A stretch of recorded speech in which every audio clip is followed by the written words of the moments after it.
And for those of you that aren't, just chill. See, we're gonna get down to the other stuff here in a second.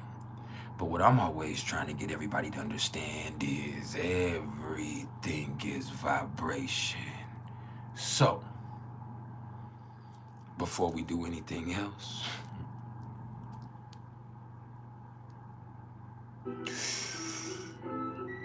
just vibe.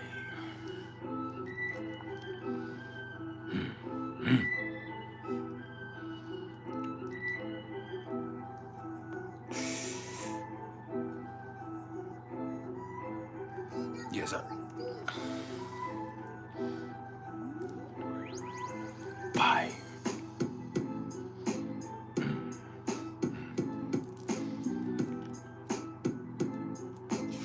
Cherie, hey. Welcome to the function. It's hump day.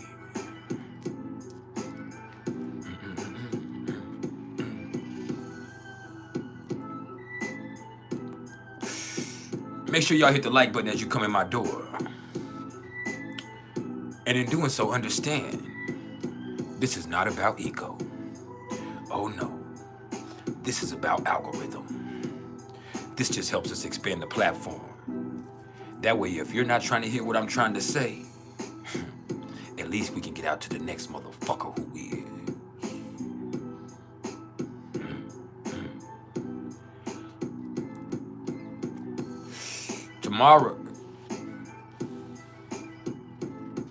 Tomorrow is here, so we living for today. Huh? Just fine. Yeah.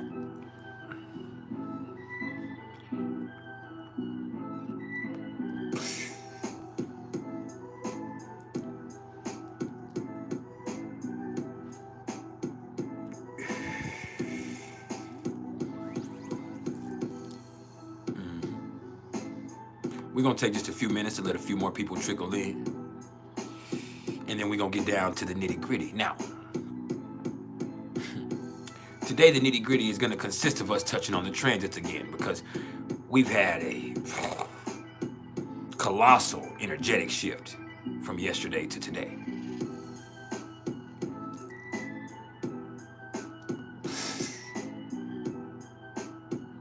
Yeah, all that deep and heavy emotion, fuck that.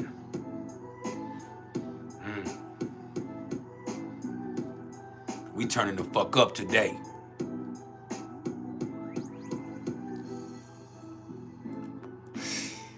We living by experience today. We gonna fuck around and find out. Bye.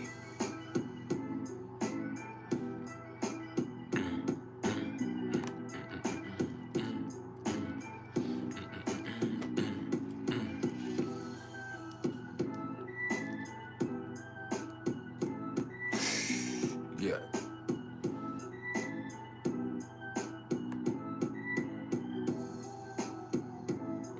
How's everybody doing this morning, or this afternoon, or this evening, or tonight, depending on where you are in the world?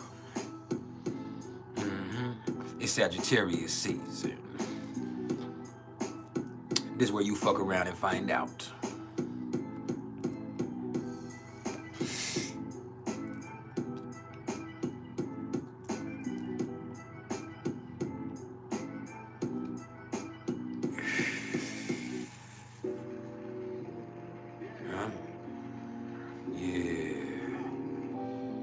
That ain't it. I'm finna find a whole different vibe with this. I feel like we need to get more gangster. If I can find it.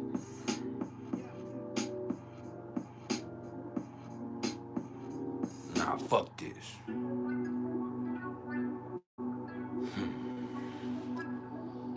We got the sun in Sagittarius. We got the motherfucking moon in Aries. We can vibe, or we can get into some real gangster shit. And I don't think you want that. Not with me. See, I'm the type of cat where, should you ever be up in the mountains somewhere, hiking on a trail, and you encounter me being attacked by a bear, shit, you better help the bear. That's what the fuck you better do.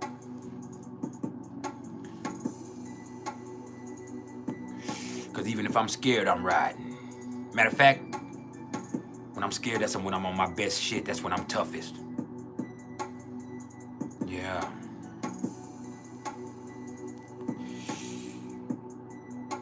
I'm like a good piece of leather. I'm well put together.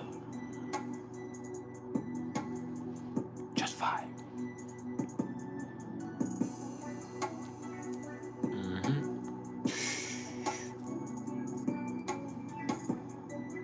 That's it.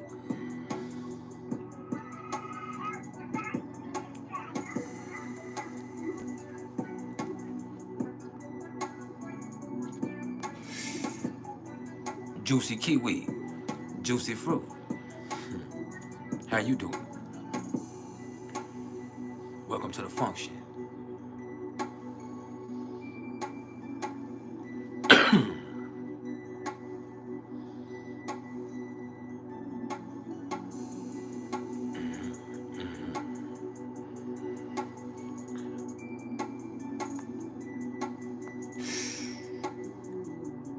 Where's everybody checking in from in the world? It's 11:52 in Narnia. Do you know what your vibe is?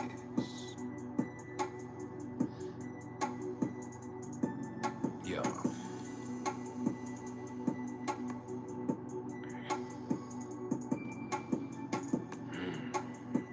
It's that fire.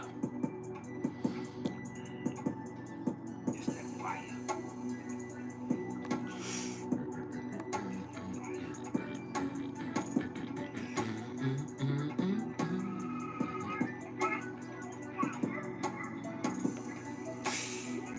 Yeah.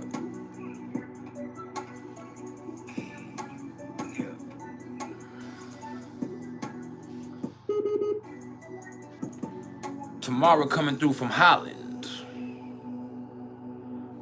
where they leave you hollering. Right. This damn speaker's already tripping. I don't know what the fuck is wrong with my motherfucking speakers. It's getting highly annoying.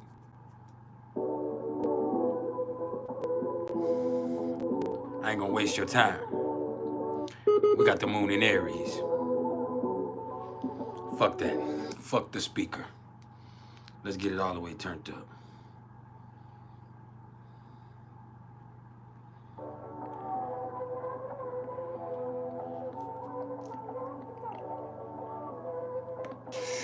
We got the commissioner of the Vibe Tribe in the house.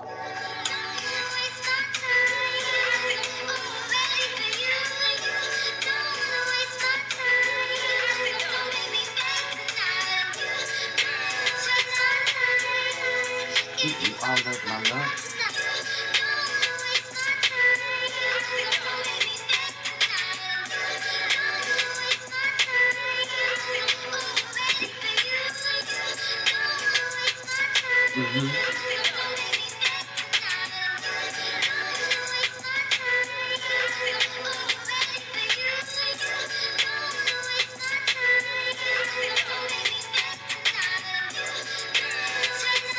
I'm feeling excellent today. How are y'all?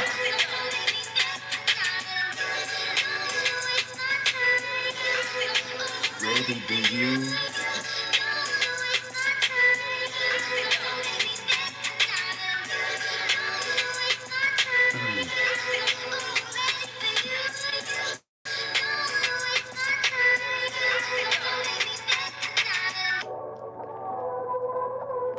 We finna talk about it.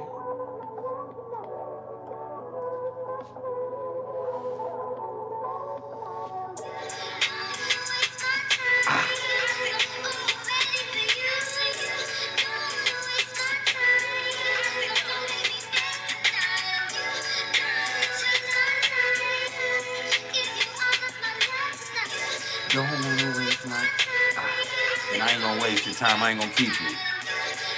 I'm trying to have you, but I ain't trying to keep you. You hear me? That's that Aries moon vibe. That's that Sagittarius vibe. I'm trying to have you, but I ain't gonna keep you. It's just the experience.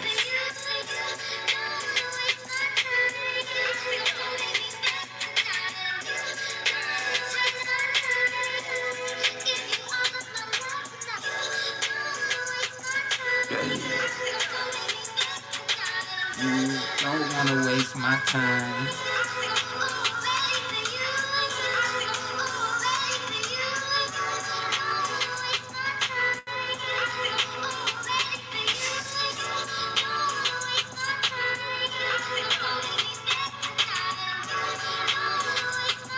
And I ain't going to. Never that. Don't wanna.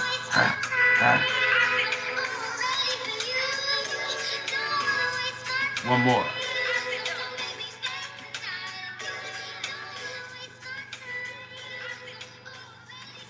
Yeah, it's about that time.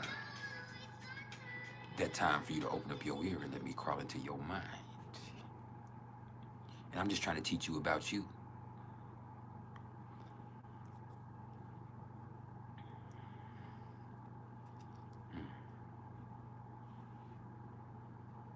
I hope you're ready.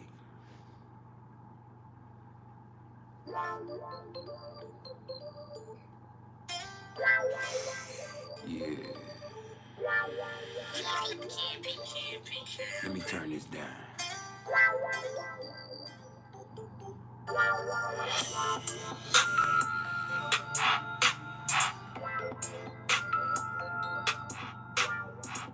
Y'all ready to talk about what's going on cosmically?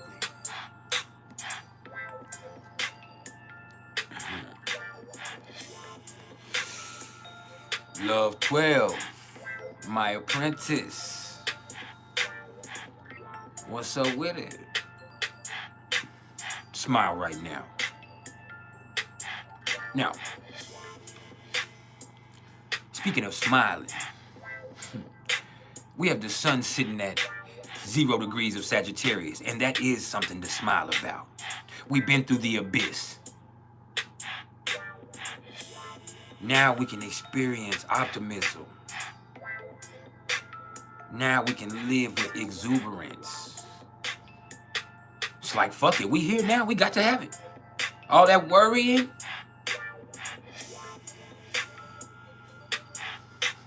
it can't serve you now. Now you gotta face it. See, what's funny is when I look at this right here, it makes me think about when I was learning astrology. One of the astrologers that used to mentor me told me that the semi-sextile, or the 30 degree point, as far as transits and in the natal point, is an activating point. It activates things. And so when I think about this, I think about the moon being at 0 degrees of Aries, being semi-sextile to Saturn at 0 degrees of Pisces. And it's like, fuck it. You gotta face it. Fuck it. We here now. We in it.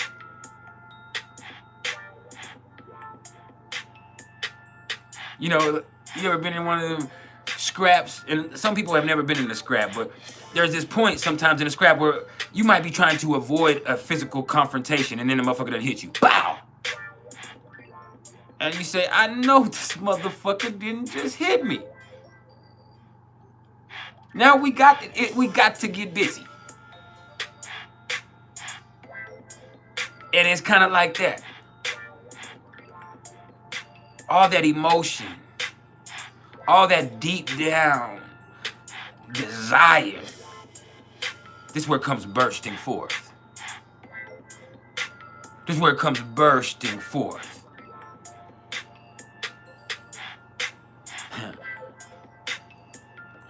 This is where you're now in the experience. Fuck it.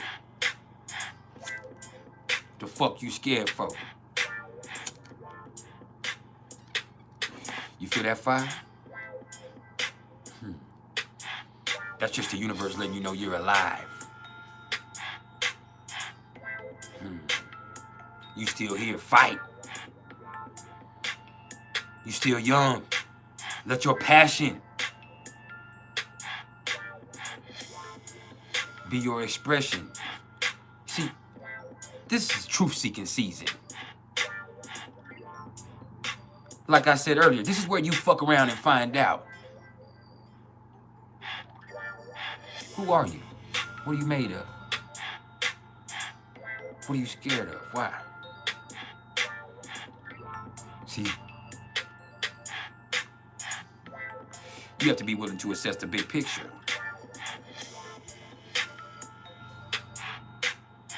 That's where I'm at the moment. I'm seeing the big picture, the grand scheme of things. That allows for positivity. Now, this is conflicting with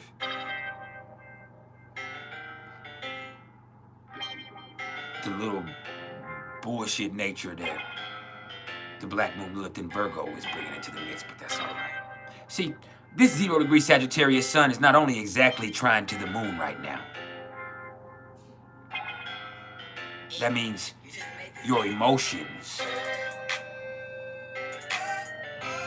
what you want, your ego, your will, they're all flowing freely.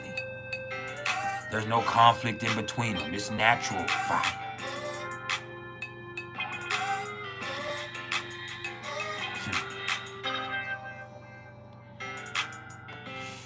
See, the sun is conjunct to Mars still.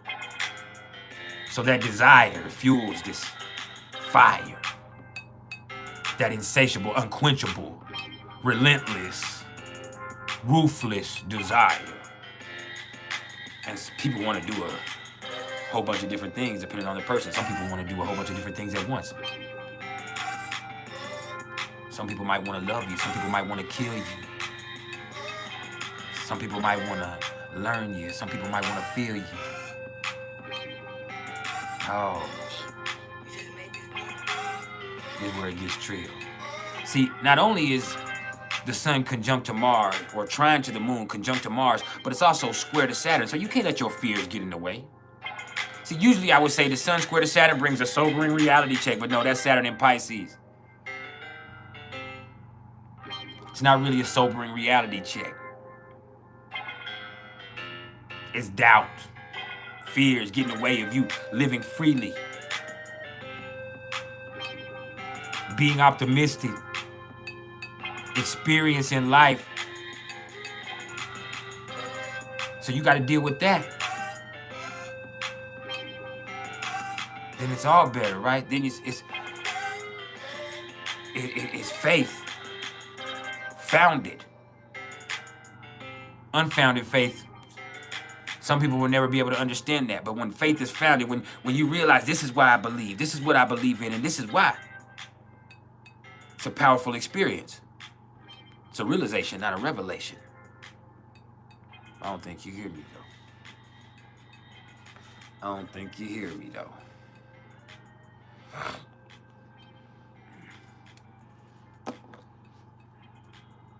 Now,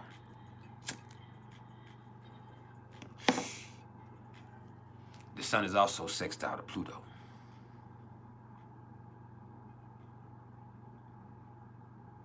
So use it to make changes.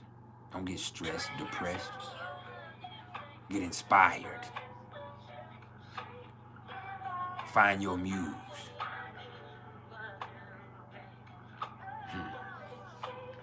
Oh, this is my truth. No, I'm not confused. This is where I'm doing what I'm doing, so this is where I'm gonna get it done. Move back and watch me work. Somebody hit the motherfucking like button for me before I get mad and go home. Please.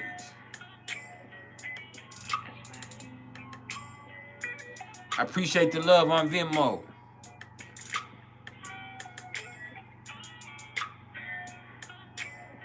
Thank you so much, Melissa. I ain't forgot about your reading either. We still got some stuff to finish. Still getting out of my head. I had an episode last night. Crazy episode. But it'll be all right. It's very sassy. It's very motherfucking... Shit.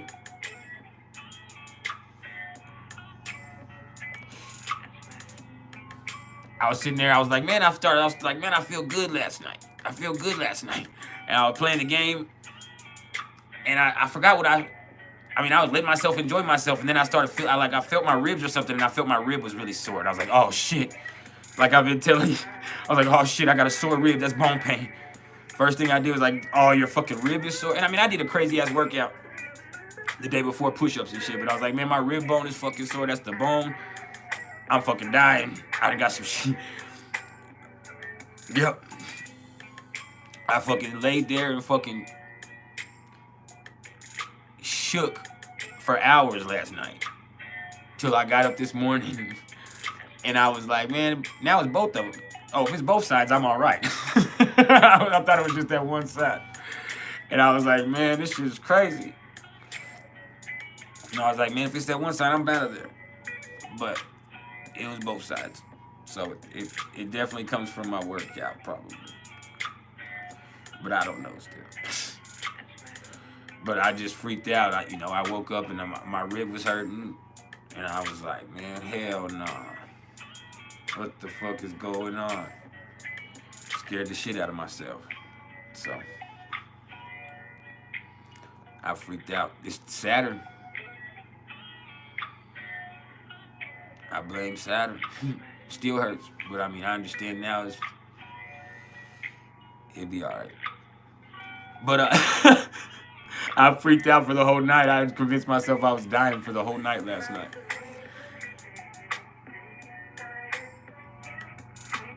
And I got up this morning like, dang, man, like, what the fuck? Well, it didn't hurt for the whole day. I did a workout the day before that. It didn't hurt all day yesterday. But then my leg was hurting a little bit yesterday, and my ribs started hurting, and I was like, man, what the fuck? I was like, man, nah, shit. And because I've been WebMDing a whole bunch of shit, the first thing is like, if you got cancer that spread to your bones, the first thing it does is spread to the ribs. Legs and leg limbs and ribs. And I'm like, oh, that's it, I got it. So I had to unconvince myself that I wasn't dying for the rest of that morning, and then I started feeling pretty fucking good. Still not completely convinced, but I'm smiling. Fuck it, we're in the experience now. It's the sun in Sagittarius, it's the moon in Aries. We here now. There's no go back, only blowback. You hear me? No go back, only blowback. I don't think you hear me though. With the sun in Sagittarius and the moon in Aries, ain't no go back, only blowback. Yeah. Yeah.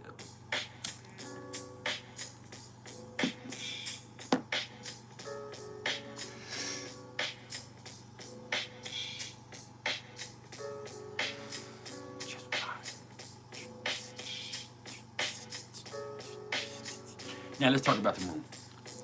See, the moon's doing a little bit of itself because the moon is at 0 degrees of Aries, but it is trine to Mars.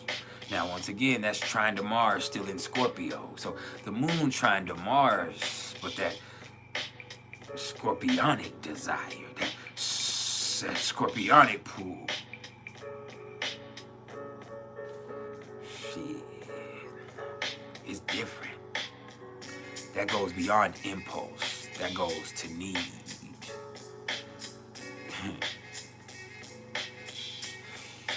That's where you want something so bad it has you acting out of character.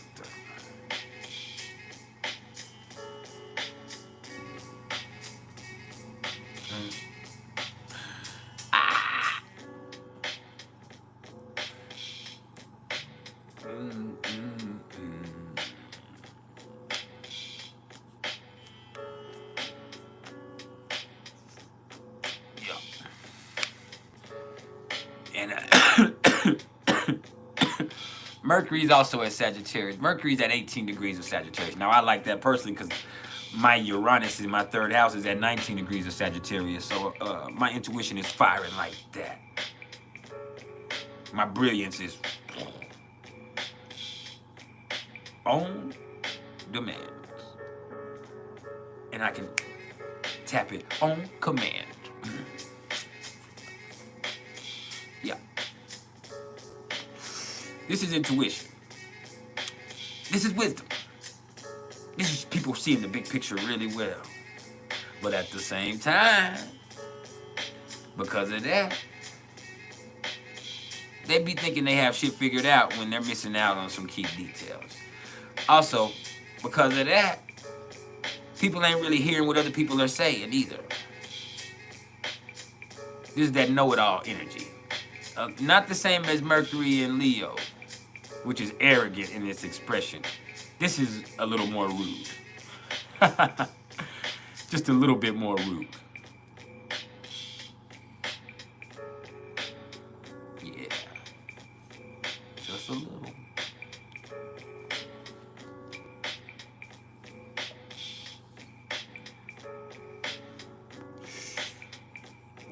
Blunt. People be thinking they're telling it like it is, but they're just telling it like they think it ought to be. And see, Sagittarius is blunt. But blunt doesn't mean honest. And even if it is honest, honesty doesn't always equate to truth. A person being honest doesn't mean a person is speaking the truth. Because that person might not be aware of the truth. They might have missed a key detail. Shout out to I. Yeah, get ready to learn something. A key detail. Wow. Watch it now.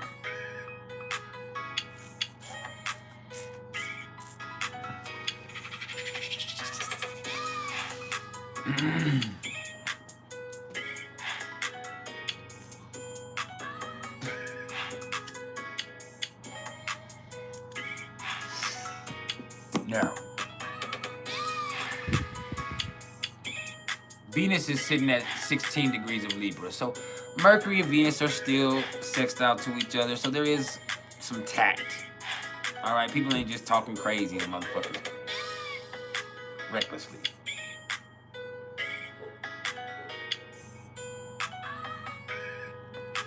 You hear me? Parisha. How you doing? You said, what about Sag Mercury? Is it the same as the sun? No. I just told you about Sag Mercury. We're on Venus, baby. Keep up, keep up.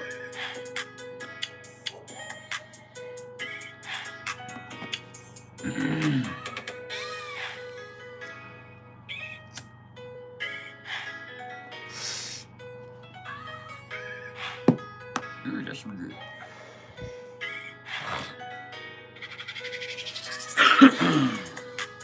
Now,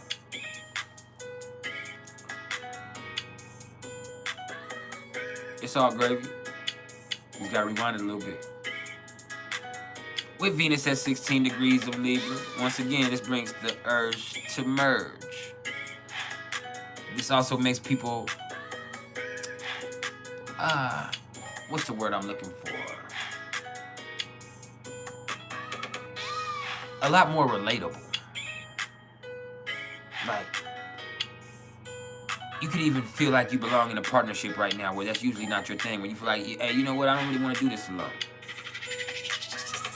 So for the people that are alone, they could also be experiencing that yearning, or they could also be like, hey, you know what, I'm thinking about getting out there again. People skills are going to be more pronounced at this time. People's artistic taste is also going to be very aesthetically oriented. That means it's not about the taste or the work, it's about how it looks. Oh yeah. how it looks is gonna matter right now. And you can find yourself being an advocate for someone at a time like this also. It's a great time to do business. Great time to plan a marriage if you're in a relationship, to propose, or do any of that stuff right now. But who am I but a professional? Let's talk about Mars real fast, because Mars is now sitting at 28 degrees of Scorpio. It'll be at 29 degrees before the day's end. So, that right there is where your energy is operating at an extreme. Either you good and you chilling and you all right, or there's something inside of you burning so violently that you're not sure how you're controlling it.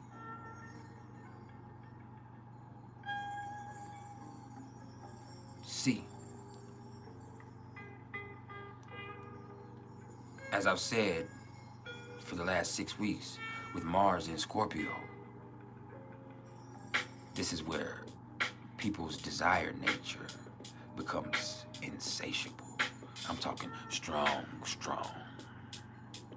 But this is also where anger comes ruthlessly.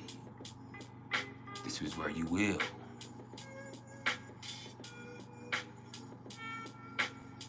pay.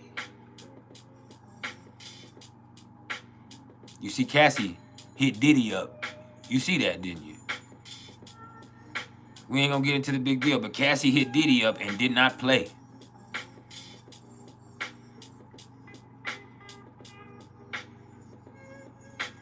And he had to break bread. You see, that's Mars in Scorpio. Break bread or fake dead, motherfucker. You hear me? Break bread or fake dead. Or break bread like Jesus said. This is my body. Pay me or they're gonna do this in remembrance of you. It's like that.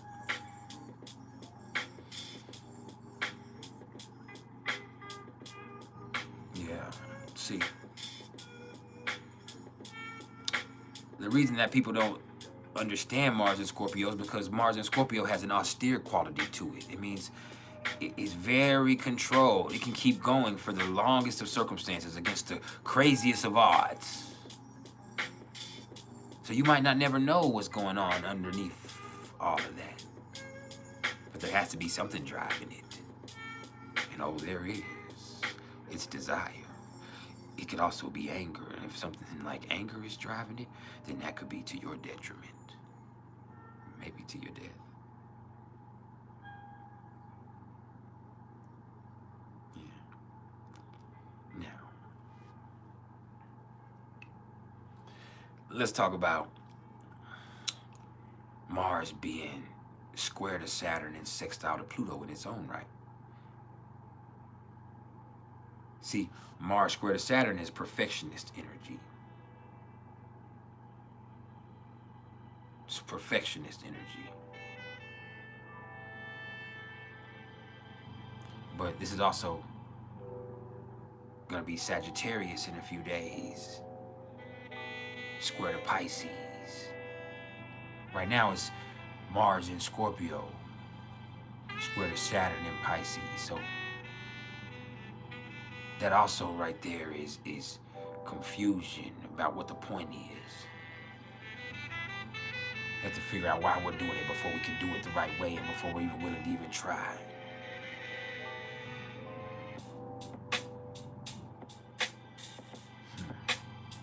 Feelings create confusion till you find truth. Now that truth, when that comes, that adds another dynamic to the square. Because now you have to find a method for implementation.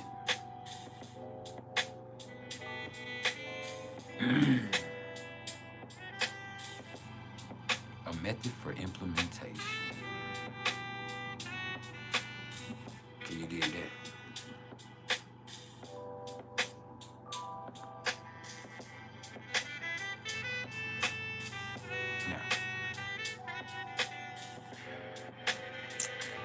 With Mars sextile to Pluto, and this being Scorpio and Capricorn exactly, this is devious energy. It's powerful, but it's devious.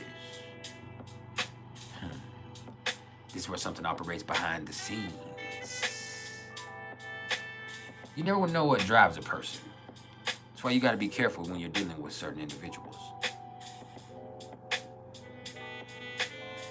Not only do you never know what anybody's capable of, but you just never know what's on a person's mind or what's driving a person.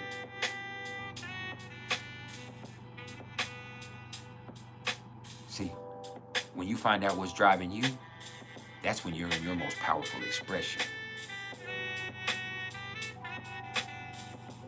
But you don't have to let anybody else know that. What's up, attuned to Ken? How are you?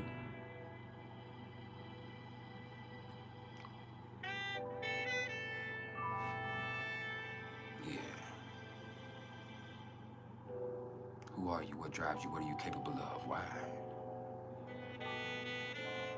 How far are you gonna take it? Ask yourself that. Right now you might find it's more extreme than ever. You're willing to go harder or farther than you've ever gone before.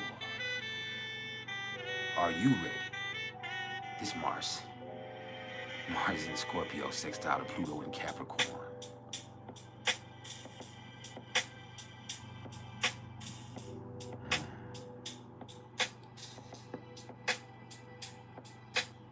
When shit gets dangerous, you get deadly.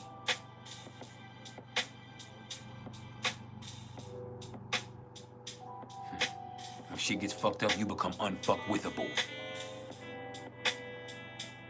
By any means necessary. See, this is ambition. This is something you got to have. This changes that got to be made. This is empowerment that has to be achieved. What the fuck you talking about?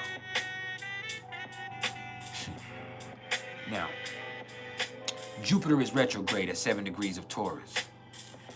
And Jupiter is going to be retrograde throughout the remainder of the year. So until December 31st. New Year's Day, Jupiter goes direct. So let's look at it like this. For the rest of your year, you got to be careful that you don't get stuck. You don't get complacent. You don't end up missing your blessing. You don't overindulge, get lazy. Things might even get easy for a little bit. It might seem, but you can get used to that.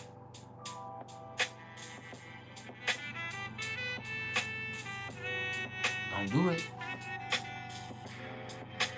Don't do it. Laziness breeds contempt.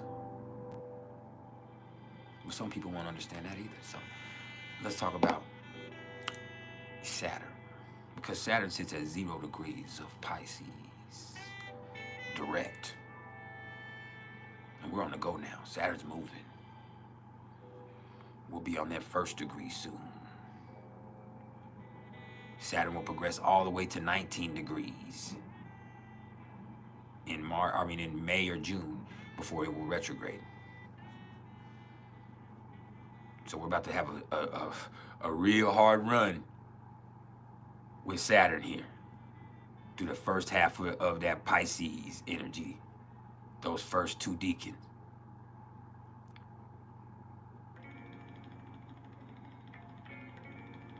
So, hey, you better find a way to deal with it. If you ain't dealt with the emotion and the fear and the shit, then shit's gonna be harder than it ever was, but it's still happening. It's still happening. I mean, I've seen it, and I'm not going to go into my whole health soliloquy like I've already done. Like, it's still happening. Every day I'm reminded of that. Every fucking minor ache and pain I have, I think I'm fucking dying. And I have to remind myself, bro, you're not dying. You have minor aches and fucking pain. You fucking did this. You did this. And it's like, man, what's going on? Why do I have this pain? Oh, let me WebMD it. oh shit, I'm fucking dying. Then I'll go through a whole fucking 24 hours of making myself literally sick until I realize, bro, like, you gonna go to the doctor? No. Why? Because you scared? Okay, then shut the fuck up. You better fucking deal with it here, and that means dealing with the fear. You either deal with the fear here and deal with the feeling, or you go to the doctor and deal with the fear going to the doctor. Either way, you got to deal with it. See, that's Saturn in Pisces right there. The situation is not the issue. The feeling is the issue. You have to learn how to deal with the feelings. You have to learn how to deal with yourself.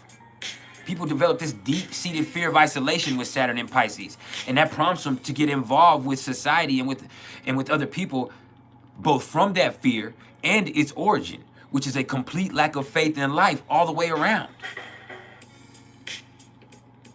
I've never lived my life like this. I've always been a very, very positive person. But now everything I think about a lot of the time is on some fucking morbid ass fucking stupid shit until I correct myself. Like, bro, you fucking tripping. You fucking tripping. So with this right here, you have to learn how to deal with the stuff inside of you. That way you can deal with life healthier. That's Saturn. Doesn't mean life is not going to be hard. It means you can stop making it harder on yourself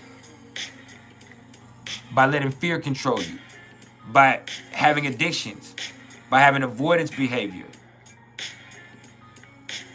by living in ignorance,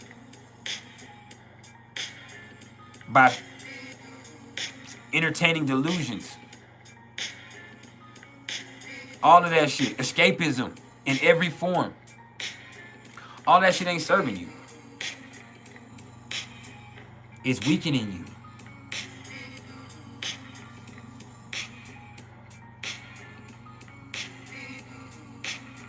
It's weakening you. So what the fuck you gonna do? Now,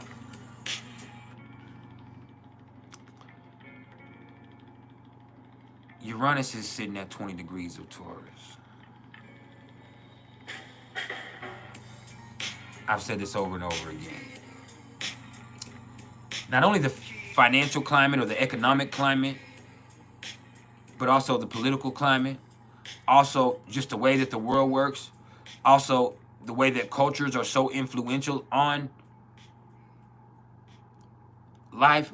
You're not going to be able to find a stable place like you were before and get comfortable with the way things are, because the nature of business is always changing. You can't get stuck in a certain set of ways.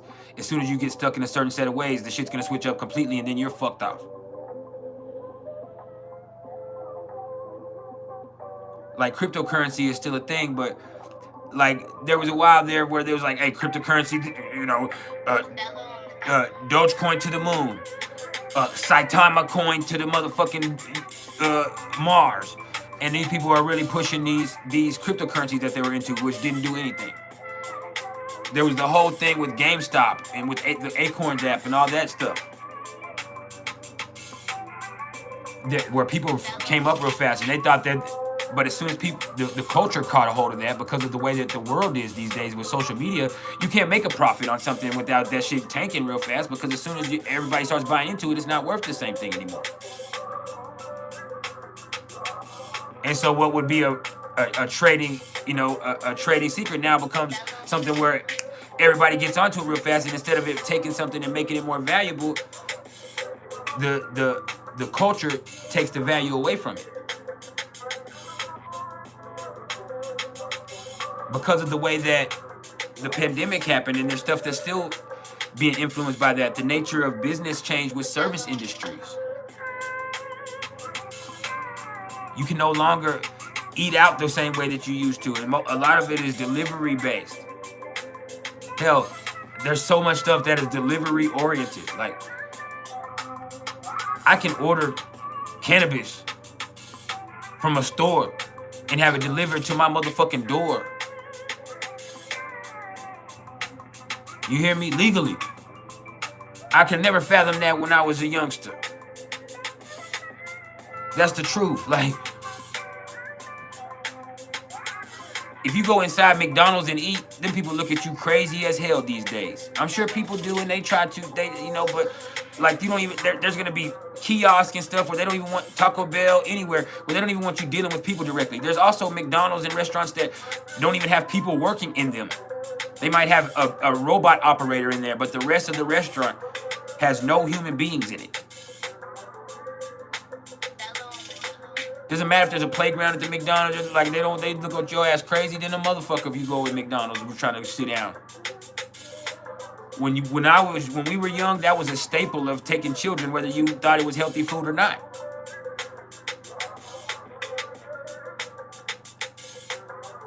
The way that life is, it's different. And it's ever evolving and constantly fluctuating and changing. So you can't get comfortable. This climate will not allow you to get comfortable. So what you have to do is get original.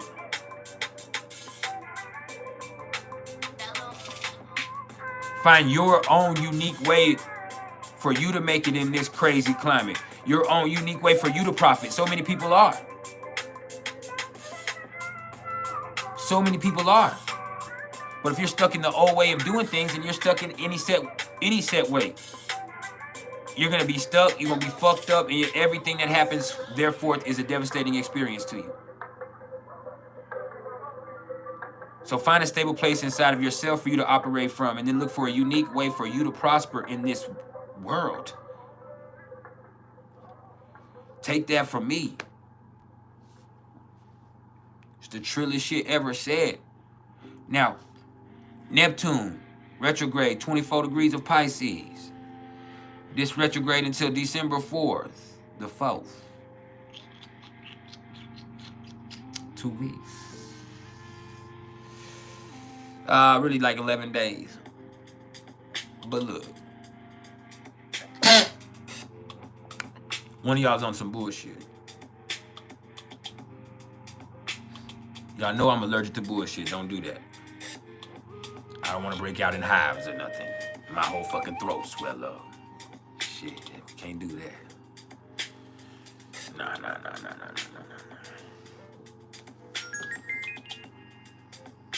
Yeah, that's a vibe right there in its own right.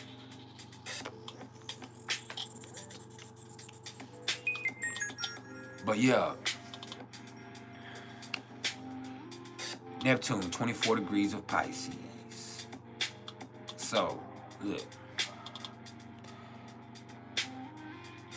It's like nothing is authentic, really. When I say find your unique way for you to prosper, that's hard for you to do. Even though you might have, as soon as you do something, everybody's gonna start copying you. Like there is no authenticity. You got celebrities that copy the common man. You post something, that shit goes viral, you gonna see celebrities fucking copying your ass in a minute, and you ain't getting paid nothing for them doing that shit. You see motherfuckers that people hate just catching on. You see people like Whoa Vicky and them getting all kinds of attention on stupid TV shows and stuff, when all she does is try to sound crazy the way she talks, and she got famous from that. You see the craziness with Christian Rock and Blueface and that trash and filth that people watch with that, which ain't doing nothing but lowering your vibration. If you entertain that bullshit with Blueface and Christian Rock and that other girl, then you ain't doing nothing but lowering your own vibration and disrespecting your own self. Get away from that shit. Now, you can look at the way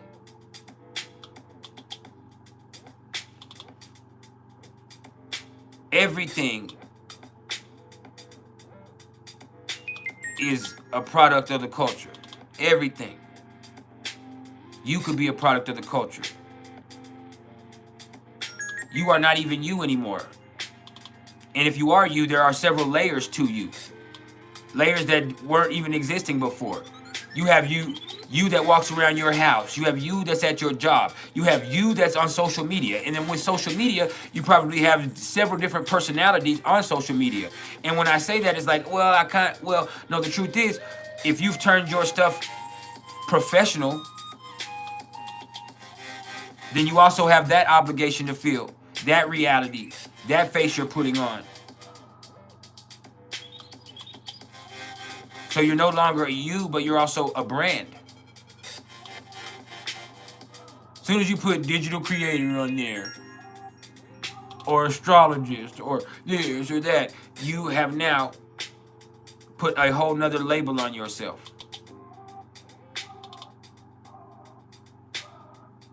A whole nother projection onto the universe.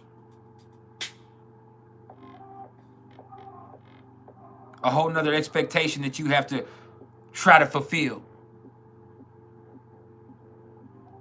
That gets you away from the true purpose. And the true purpose that you have lives inside of you. And there's a main line to the divine that resides inside of each one of us that we only have to choose to tap into.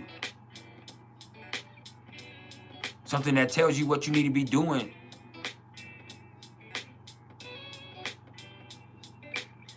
When I have all these fears that I go through every day, when I tell you I struggle, there's still something inside of me that says, hey, motherfucker, you ain't dying, you ain't sick, you need to chill the fuck out. Last night as I'm having a freak out, there's still something inside of me saying, hey, no. Even saying my name to me. Saying, Mr. Turner, cool out. Let them know it ain't just me talking to me. It's something, hey, cool out, bro.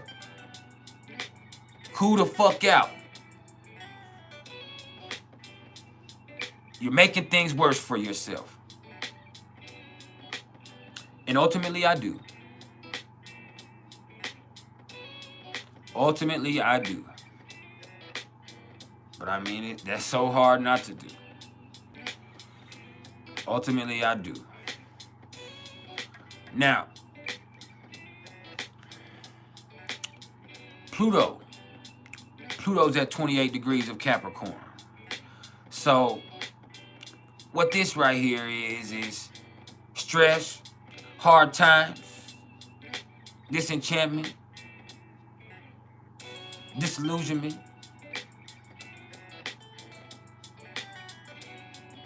discontent, making you want to make changes. It's something you have to do.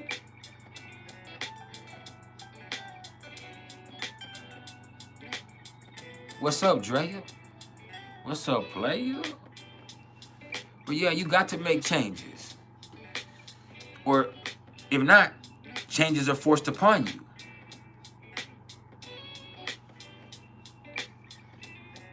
Yeah. Forced right up on your ass. You got to do something. And just know as we go through these final few weeks of Pluto in Capricorn, that discontent grows till we experience a tremendous change of pace and mindset. Oh no, we go from conservatism to radicalism. From efficiency to effectiveness.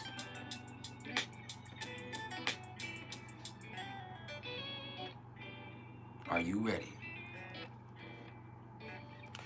Now, Chiron, 15 degrees of Aries. Look, you're responsible for you. You're responsible for your growth. You're responsible for what you allow. You're responsible for your actions. When you realize that, that's everything. All right? It's a realization, not a revelation. Now, I like that. The black moon Lilith is at 5 degrees of Virgo. Oh. So this way you can be thinking too much. Worrying too much. Overanalyzing. Over-criticizing. Making things overcomplicated. It's where little bitty stuff, little bitty details fuck with you. This way you could be nervous. For you could have issues with your health because of your nerves, because of your overthinking, because of you not being able to take a break or give yourself a break. This is where you can see relationships having a strain on them because you can't give other people a break, and they ain't trying to give you a break. Now you should have known better, motherfucker. I don't think you heard me though.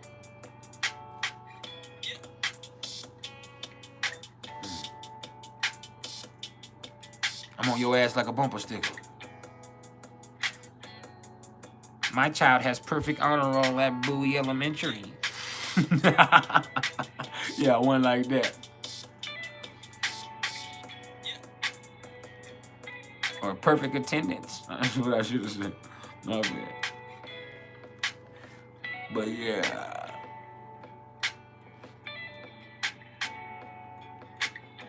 Let's talk about the nodes. This is right here where, with the South Node in Libra, you can see people way too easily influenced, over-conciliatory, codependent. Like, why are you even doing all that, bro? Like, but it's because there's something inside of them that's either fearful of other people, fearful of life in general, lazy, has a weak will, afraid of consequences. And if that's the case, it's going to be a real hard transit for them because they're going to be faced with constant conflicts.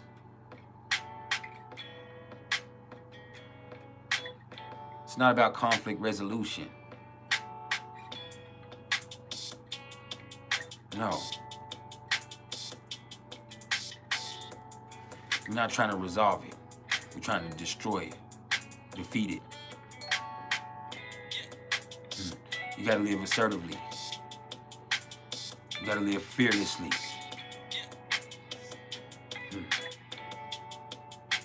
Yes, nodal transits affect us.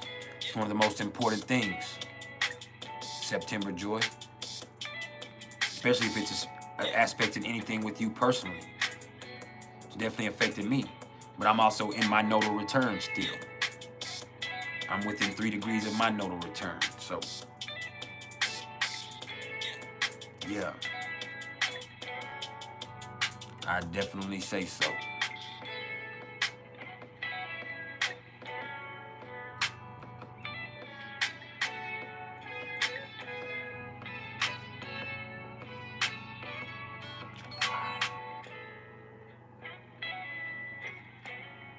I like that vibe right there. Now, as far as the numerology of the day, we're in that 4 vibration, but there is a 22 here. So we are the masters of our own destiny, of our own fate. Today, right now, with the sun at 0 degrees of Sagittarius, with the moon still sitting at 0 degrees of Aries, this is where you start writing your book.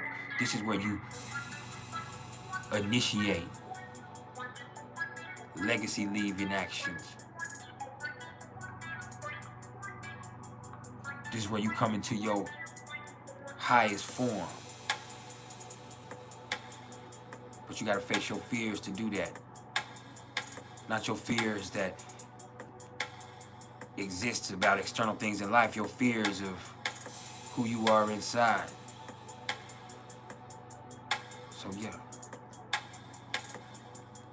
do with it. Now, September joy, you said, do nodal transits bring up like karmic lessons, challenges? They definitely can. They certainly can, I would believe so.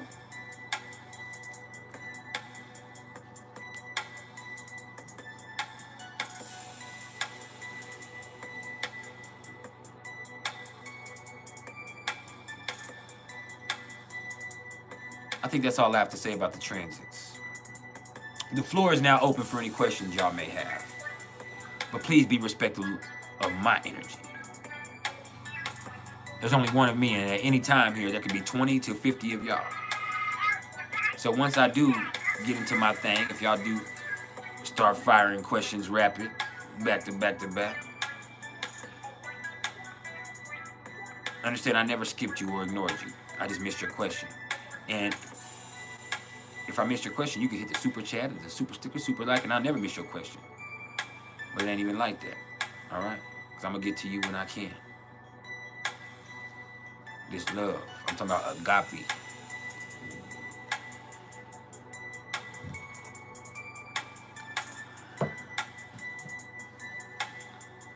Not a copy.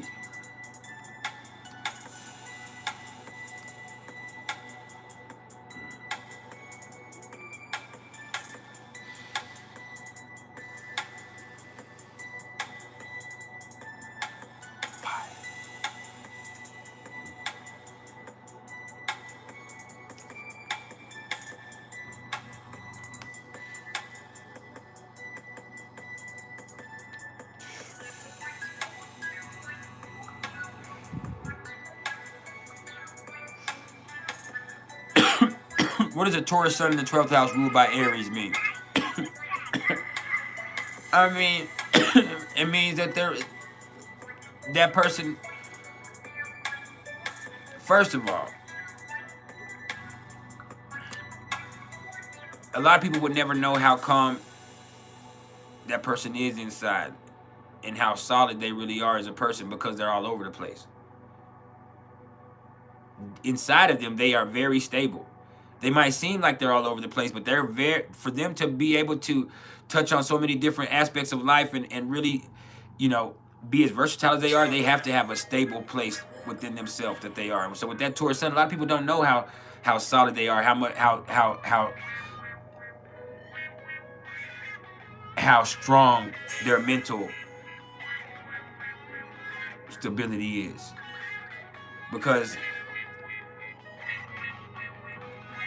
it's just hidden.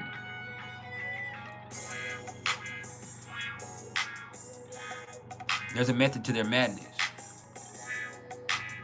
Then you're going to have some people with Taurus sun in the 12th house or with Taurus in their 12th house where they don't have any mental stability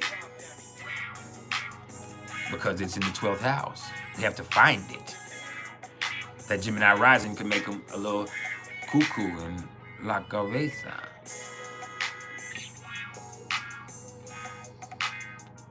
You said all three of your boys have Uranus in the 7th house. What does that mean? It means they're going to have very unique relationships and they could be into different stuff. Just depends. Some of them might be looking for freedom within their relationship. Some of them might not ever want to get married.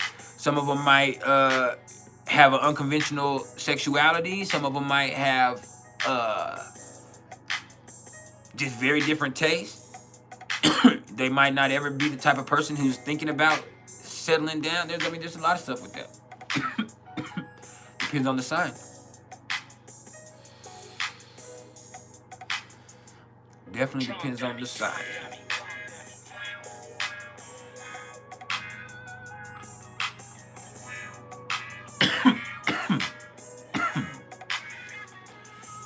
That's the vibe.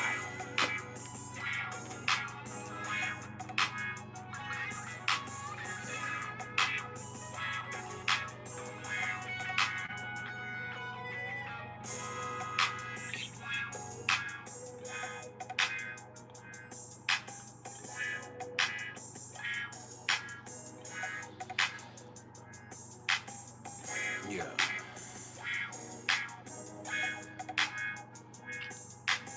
Well, I mean, that can mean a lot. That means they value them, they value relationships a lot with Taurus there, and they want a solid, stable relationship, but they're just into something that they could all be into just different stuff.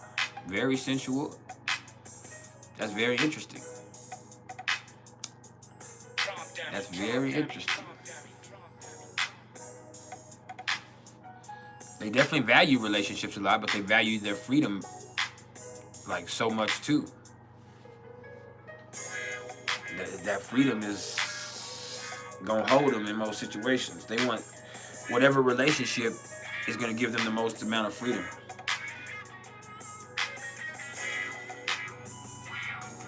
You hear me?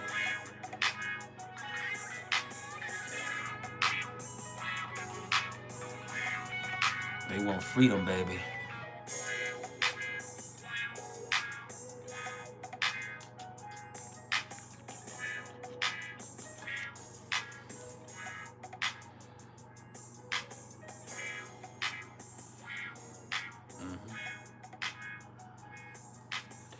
And you said, what does it mean if your son is in your girl's 4th house and hers is in your 8th house? It means that she brings a lot of change. She turns you on. You feel a very intimate connection with her. She also could inspire you to, you know, through the intense way that she makes you feel, inspire you to make some changes in your life. With her, she grows with you. She feels at home with you, and she's able to grow with you. Like there's something that has depth and the potential for growth between y'all, and something that's could be long lasting if Saturn is speaking favorably.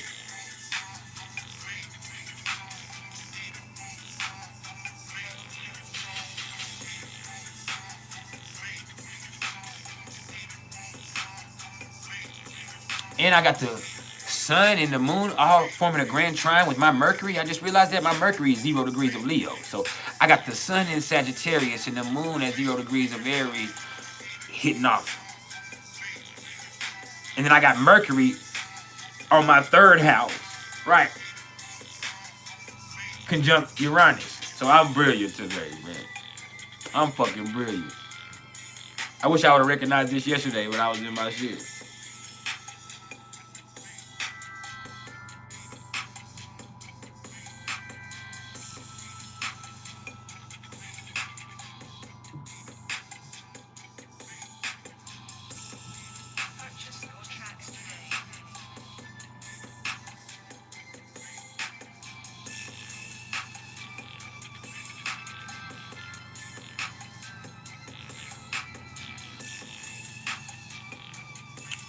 What if Moon in Virgo conjuncts your South Node? Your Moon in Virgo conjuncts your South Node.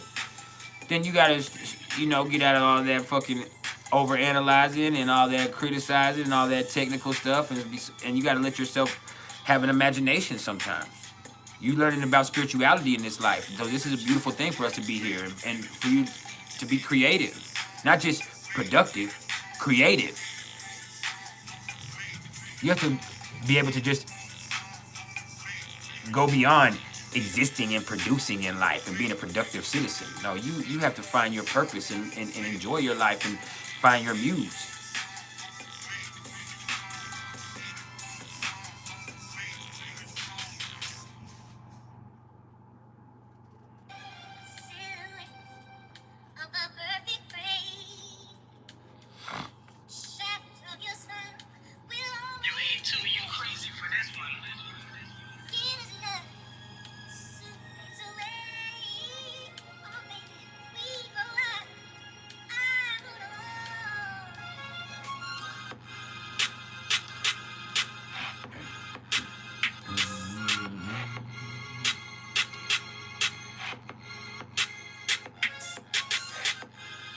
Tiny Drea.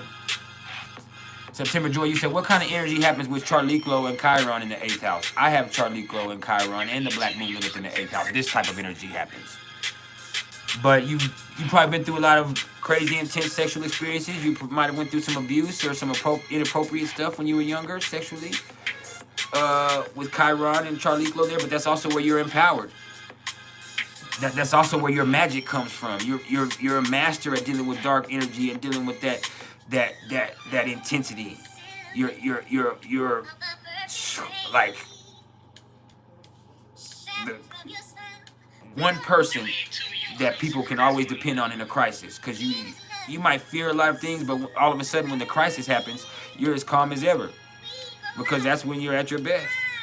You might, and I'm like that. Like, I'm terrified of crises, but once the crisis happens, I'm always good. And it doesn't mean that the outcome is how I want it. It means that in the moment, I'm able to function.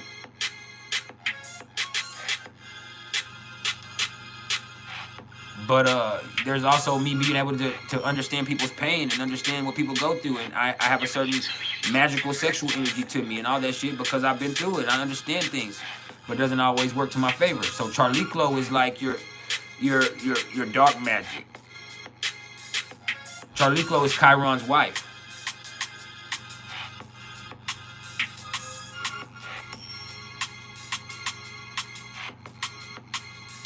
Now, Tiny Dre, you say your moon squares his Pluto and his Pluto squares your moon. That would mean it's kind of hard for y'all to have an equitable relationship. Y'all have intense connections and feelings with each other, but it's like y'all are trying to control each other.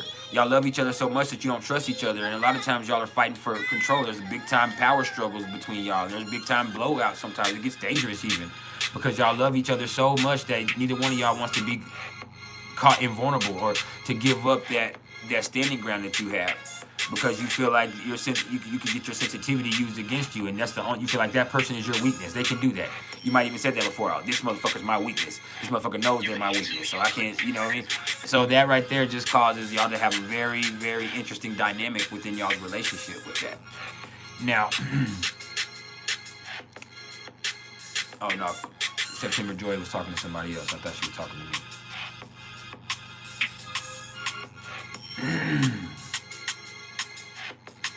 I appreciate the Cash App love, by the way. Of a perfect fate. You ain't too, you crazy for this one.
Any more questions? I'm still here.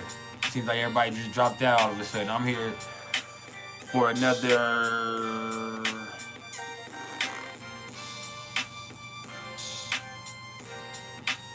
I don't know. At least 100 minutes? 107 minutes? For a whole minute.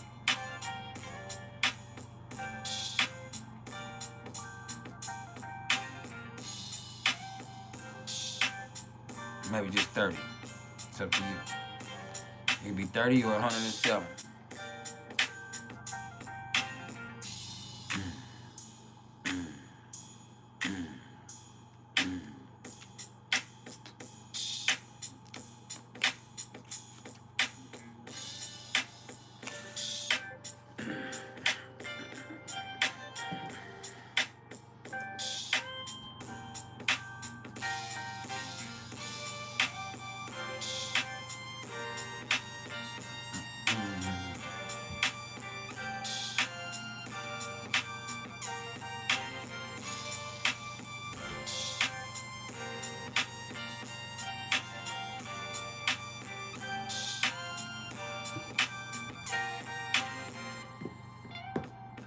Say something about Neptune and Sagittarius. It's a whole generation, y'all. Neptune and Sagittarius, y'all were kind of, you know, you caught between that Neptune and Scorpio, that Neptune and Capricorn. There's like an optimistic point, and y'all, a lot of y'all, you know, y'all really do have strong beliefs, and y'all have certain dogmatic things that y'all believe in, and a lot of your life has been finding out that was bullshit.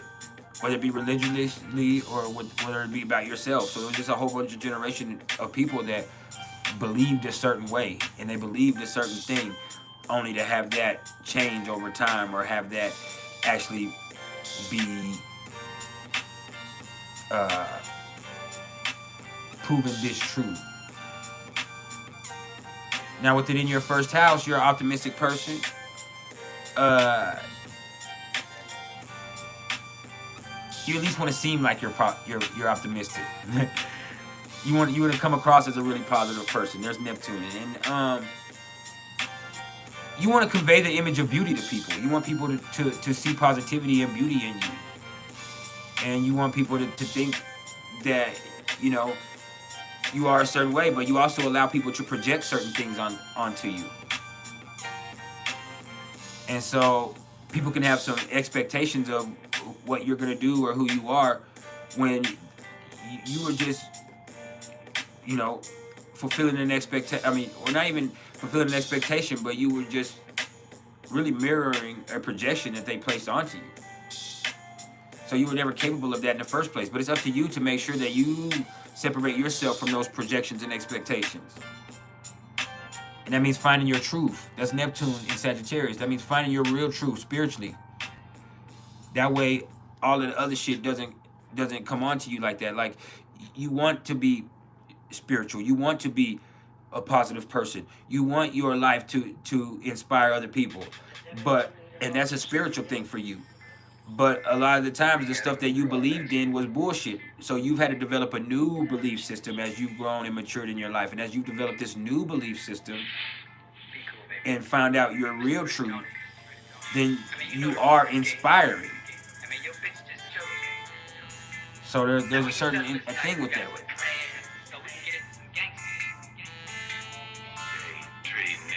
I don't know how. I got Neptune in Capricorn.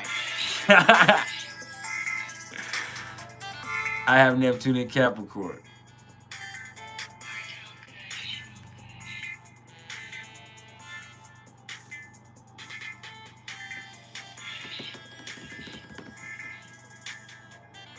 I'm just giving you a hard time. But I mean, just through finding your truth, through spirituality, through experiencing it. Experiences in life, living, in the living. You had an idea before, and that was ideals, and then it was projections and expectations and what people wanted you to believe, and all that shit is cool. But you've developed your own through life and experience, and you've become your own person. You develop your own ideals, and so you just learn how to separate yourself from that. It's a natural process of growth and maturation. Now, Tiny Dre, you said his North Node conjuncts your Pluto and Jupiter. I would say that that's destiny between y'all, and Pluto and Jupiter just mean, Pluto adds a transformative energy between y'all, and the North Node in Jupiter makes y'all learn from each other and adds a certain positivity between y'all.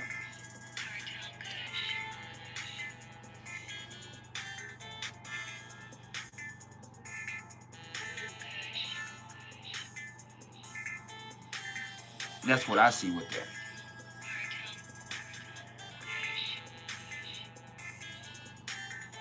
All right, we ain't going 100 still. We're going 40 more minutes and then I'm out, y'all. So 40 more minutes. I said 20. I said 40 more minutes and then we go. That'll be 2 hours. I feel like this live has progressed very quickly today, which is great.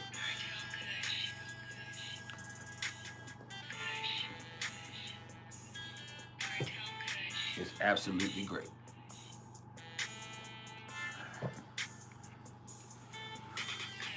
You definitely can't complain with that.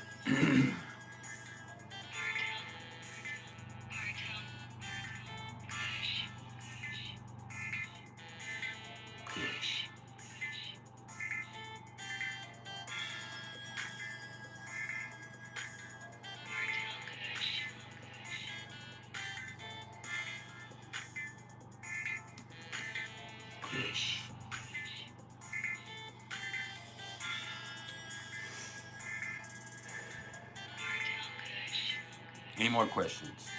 Keep them coming. I'm still here.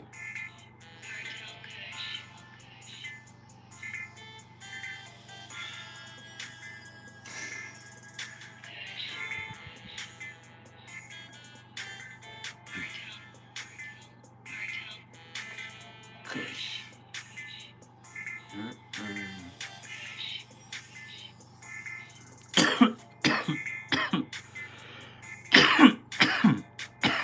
Mars in the ninth. Since it's a Sagittarius house. Mars in the ninth house just means you are inspired. You want, you're sporty also in a certain way. You like to be outside, and you're very what's the word? I mean, you're very out for the experience. You're trying to be on the go. You're very active, and you'll try just about anything or anybody.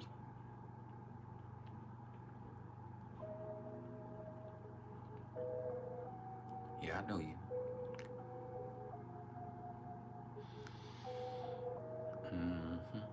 You believe in yourself. That's another thing. Even to your detriment sometimes.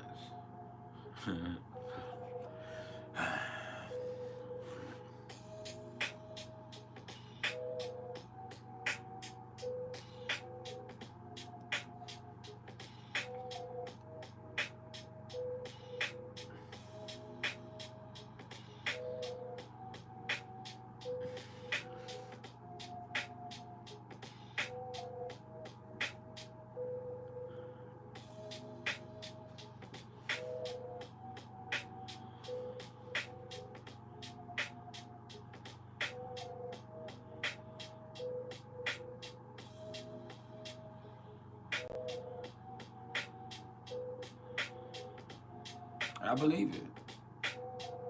You look like the type.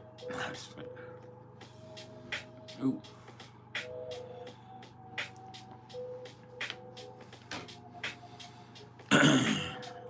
You definitely look the job. You look the job, man.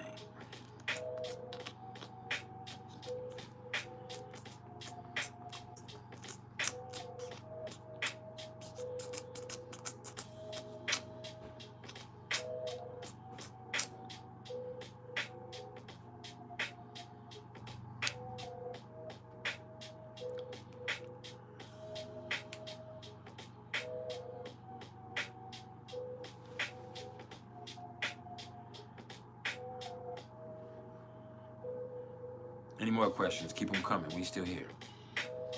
I came here to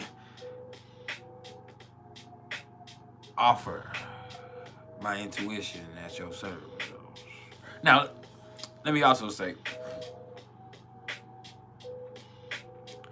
I would never be the type to say, my guides took me to the Akashic Records and the Astro last night. I'm never the type like that. Because I'm not sure, it might be different for other people. That's not how it works for me. I have direct access. And I'm not saying that I know. That's something it's something that I know I can access inside of me because of my intuition. You said, how come Sagittarius are not cool or not outgoing? They are. You just might not have met one that. Most of the Sagittarius I know are cool, very outgoing. But you can meet different types of different. It depends on what house it fell into and what else they got aspect in it. Might have been afflicted. They might have been fucked up and afflicted. Even caught an affliction.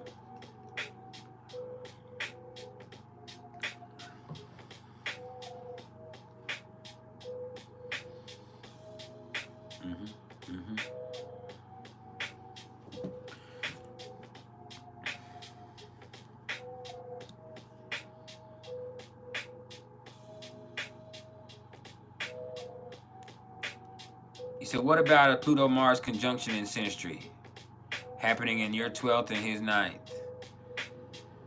It's very sexy, but it can be too much. It can be dangerous. Very, very dangerous. Y'all could be a danger to each other. I'm not talking about just a danger like, oh, it's too dangerous. We shouldn't fuck. This is dangerous. No, like motherfucker, one of y'all might kill each other or something dangerous could happen with y'all. You gotta be careful. There's very intense energy between y'all. Very dynamic, especially with the 12th house.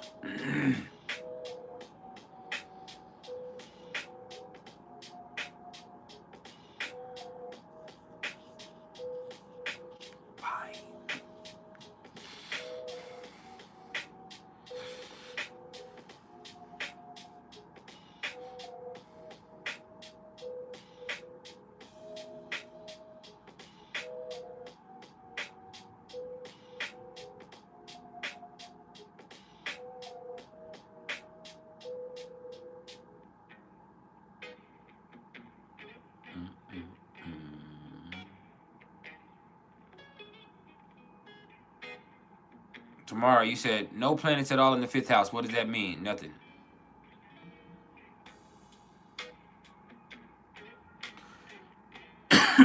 Nothing major to worry about.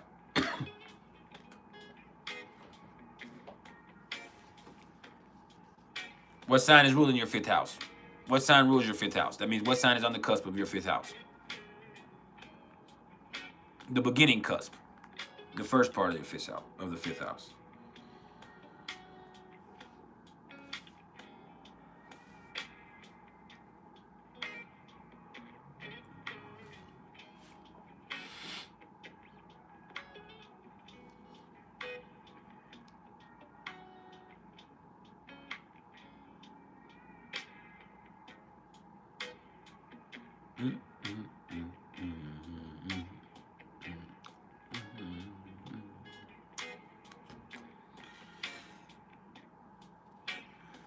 Which one is on the cusp?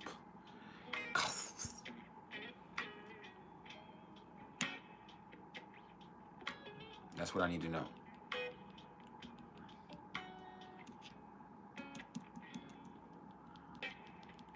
Then I'll be able to answer your question adequately.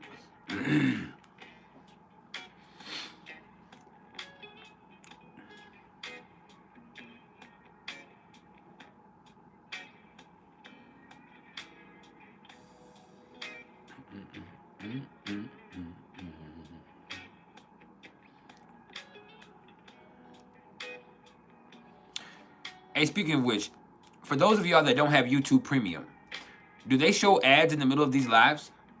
Does it like cut out of the live and put an ad in here? I have Premium, so I wouldn't know. And plus, I'm recording it, but I just want to know. Venus squared Mars, is that bad? No. Just means that you got a very intense desire nature, and sometimes what you want and what's good for you ain't always aligned with each other. That means you be looking for love in all the wrong places. Be looking for love in all the wrong places. Yeah, all that shit. Yeah. Looking for love in all the wrong places.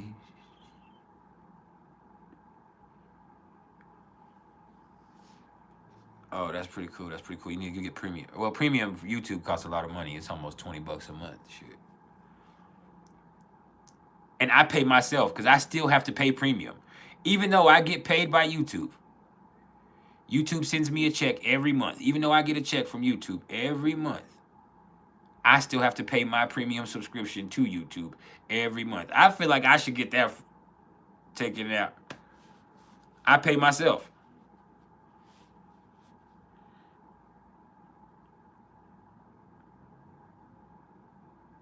Because you get a certain percentage off memberships, being a YouTube partner, being a partner with YouTube. Once you sign the contract to become a partner, which you can't do, anybody can't do, you have to have a certain amount of subscribers. You have to be accepted as a partner for YouTube. It's not like you can just turn this professional. Like, you have to have a certain amount of weight in order for them to consider it, and then they'll let you know if you're approved.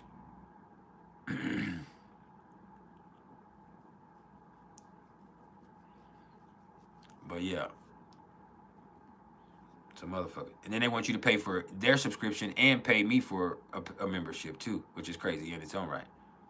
And they take a piece off the memberships that y'all have. The tribal council members, whatever y'all pay a month, the $4.99 or $5, whatever y'all pay a month, they take $1.50 of that or $2 of that right off the rip. I get depends between $3.50 and $3 of each one of those. YouTube don't fucking play. Google is hitting niggas. For real.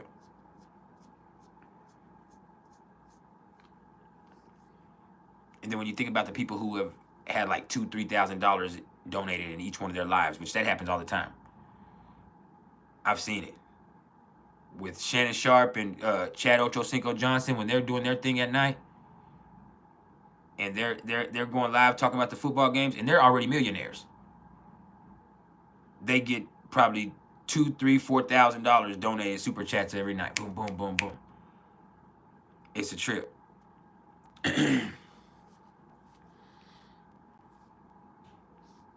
It's a fucking trip, bro.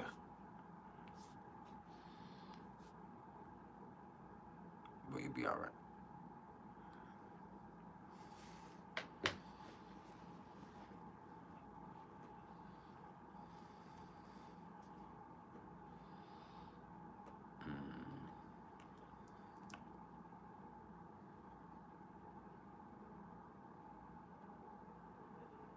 They be hitting.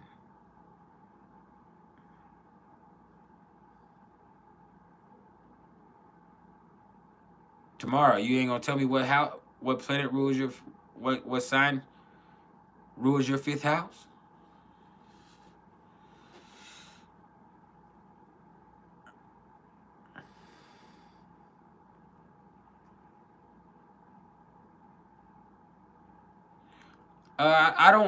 You can send super chats. Sometimes I prefer CashApp or Venmo because they're gonna take the super chats. I love a certain amount of super chats a month. I need that to meet my quota for YouTube to get paid.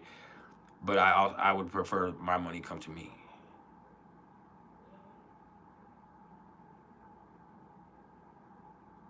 I still smoke, just not as much. I smoked earlier.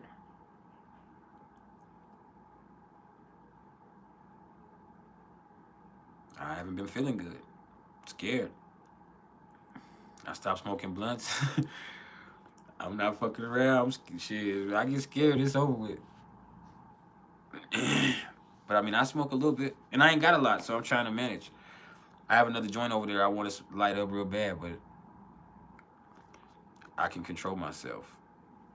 I have Mars and Capricorn. It's nothing.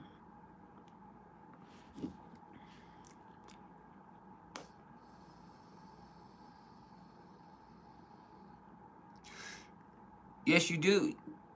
What sign is your 5th house? What sign is your 5th house? I mean, I'm not saying you has to be advanced, but what sign is your 5th house?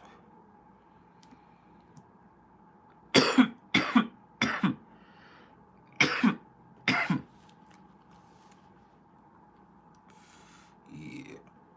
Ready to start my country career. Doing Tim McGraw covers. Said, I had a barbecue stain on my white t-shirt. She was killing me in that mini skirt.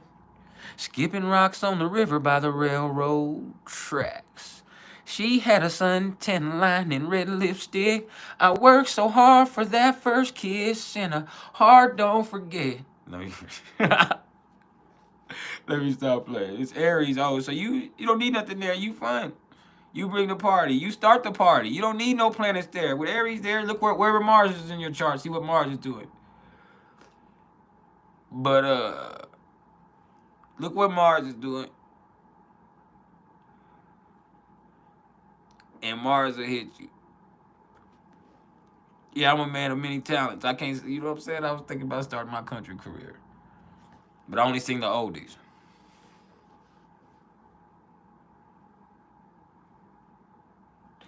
That's the oldies. No, Melissa Ann, I understand that.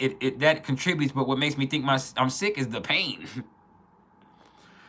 The pain in my fucking ribs. The pain in my fucking leg. Which that has gotten a lot better. So I'm not worried about that anymore. So that actually eases my worries about everything else, because that leg shit is not an issue anymore. But now my ribs started feeling funny. But I did do a crazy different push-ups the other day, like mad different push-ups. But yeah, we can say, well, I'm shameless when it comes to loving you. Let me quit.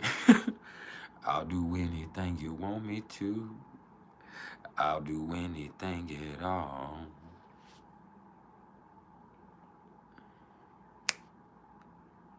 Mars in Virgo in the 10th house.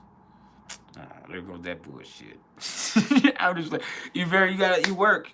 You're a hard worker, but yeah, you don't have a lot of stuff. You don't have anything in your 5th house because Aries might rule your 5th house, but Mars is in Virgo in your 10th house. So you're a workaholic. You're always trying to work. You're trying to be productive, be ambitious. So you don't have a lot of time to be having a whole bunch of fun and playing and shit. You do have fun and shit, but you good.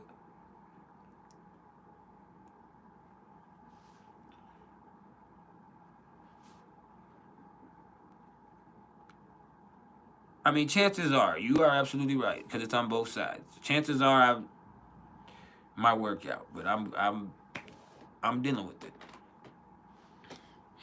We'll see tomorrow.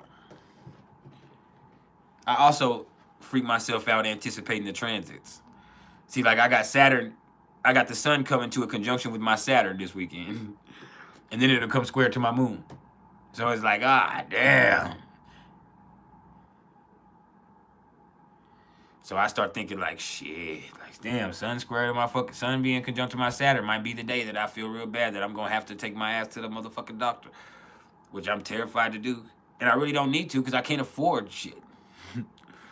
And I mean, there's nothing majorly wrong with me. I don't have an emergency. I don't need to go to the fucking emergency room. I have fucking minor aches and pains that freak me out.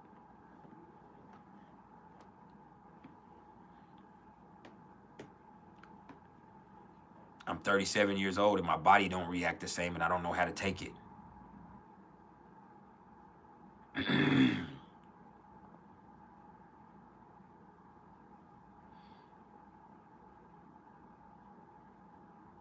But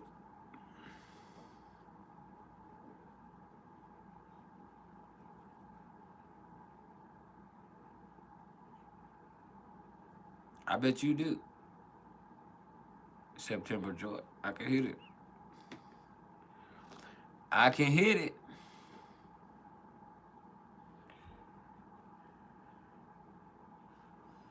Said sometimes I feel like Jesse James.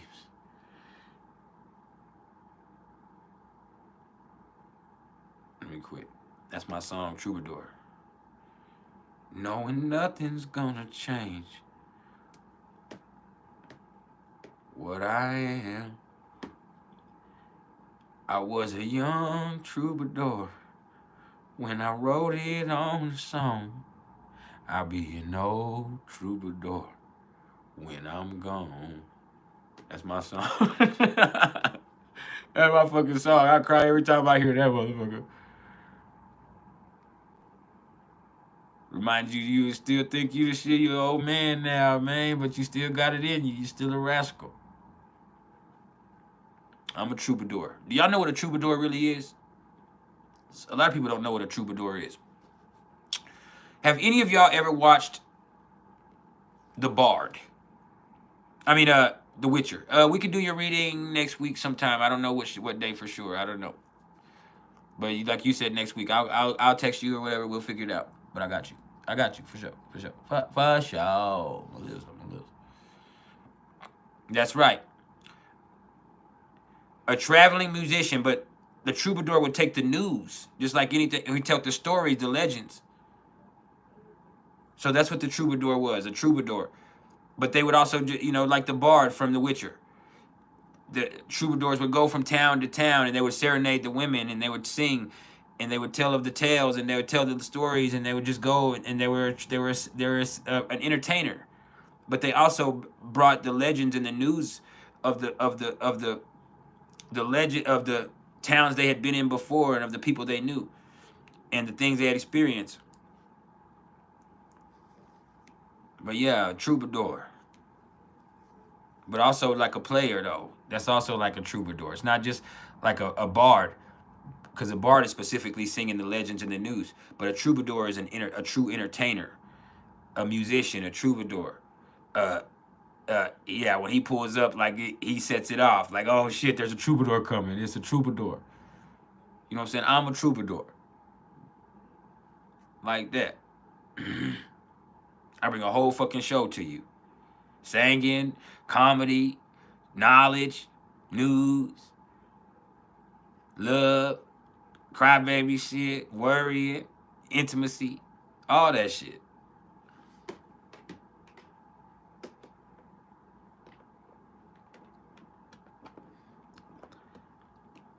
I was a young troubadour when I wrote it on the song.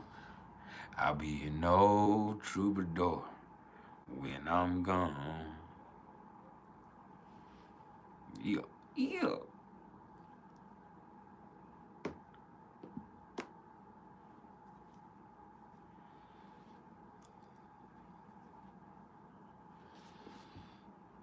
Make all y'all cry. Johnny's daddy. No, I'm just playing. I'm just playing. I'm just playing. We ain't gonna get into that. It's fire season. We ain't getting into the emotional, stupid shit. We firing off now. Yeah. We'll get down to the boot scootin' boogie.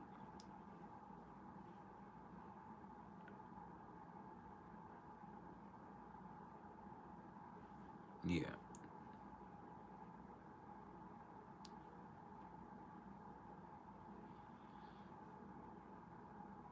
Sagittarius and Aries got friends in low places.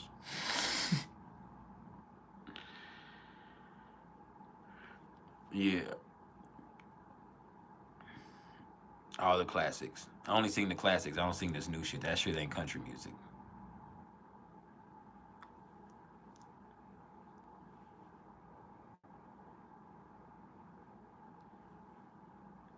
But yeah, when I used to work hard, as soon as that motherfucking Boot Scoot Boogie came on, as soon as that motherfucking Friends in Low Places come on, I was up there. They used to beg me to go sing karaoke. I never would. Nah, I ain't gonna do it. I ain't got the voice for that, for real. I used to could sing beautifully, but I can't anymore. I used to could really sing when I was younger. But all the smoking and all that other shit to fuck me up.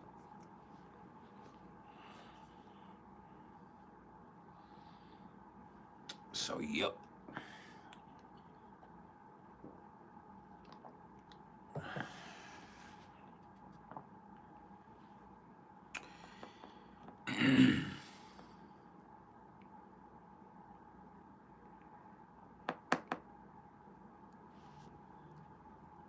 A motherfucking troubadour.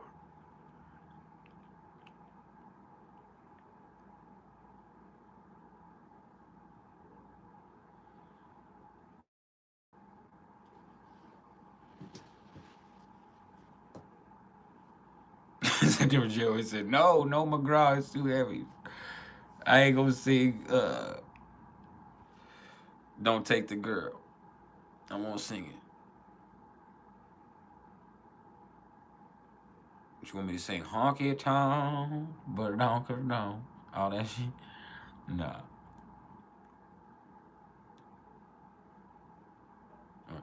That's what I love about Sundays. We sang along as the choir sways.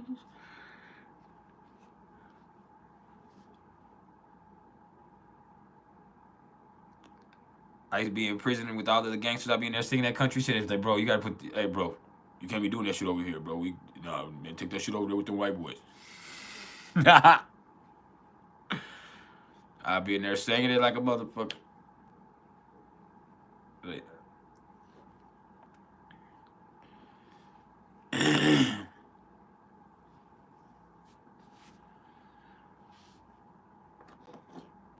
I go from all the dudes, Alan Jackson and them, to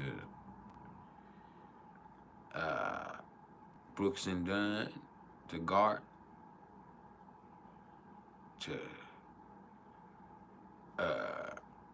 Tim McGraw, George Strait. I ain't listening to nothing. Hey, September Joy, I ain't never listened to nothing by no Dirty River Boys. They sound like they do not like niggas. I'm just playing. I'm just playing, but for real though, that don't even sound attractive. Anybody named Dirty River Boys? Now it could be like the Soggy Bottom Boys, like from Oh Brother Where Art Thou? The motherfucking Soggy Bottom Boys.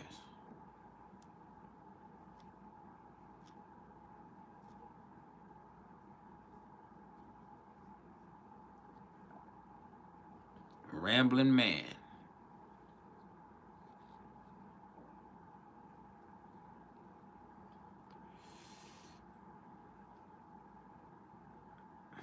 Start doing my backdoor country career next. They're gonna be hating on me, but that's all right. Gotta make my mark in the world.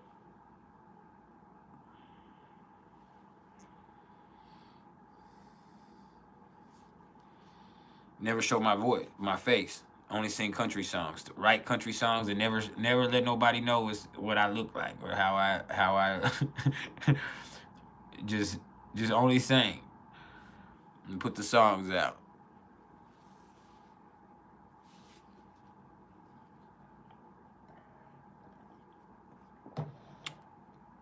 Oh, that's my pleasure, Melissa. That's my pleasure. That's my pleasure. You didn't have to do that. That's respect. That's respect. I'm just cooling. We got about 15 more minutes. So I'm trying to chill with y'all. And then I'm going to get to my holidays with my kids. I will not be back until next week. Monday at the earliest.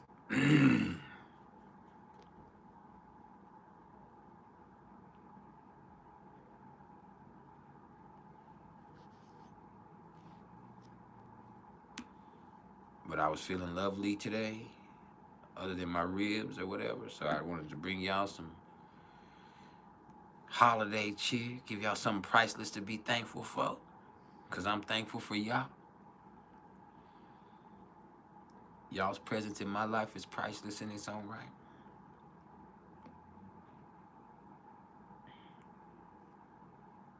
All of that.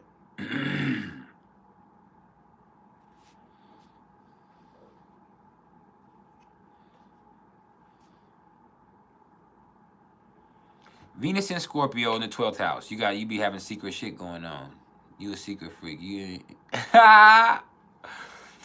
have secret obsessions, secret turn-ons, secret fetishes, secret likes, secret desires, secret little things you be having to do. And that's why you don't trust nobody, because you so secretive and you so sneaky.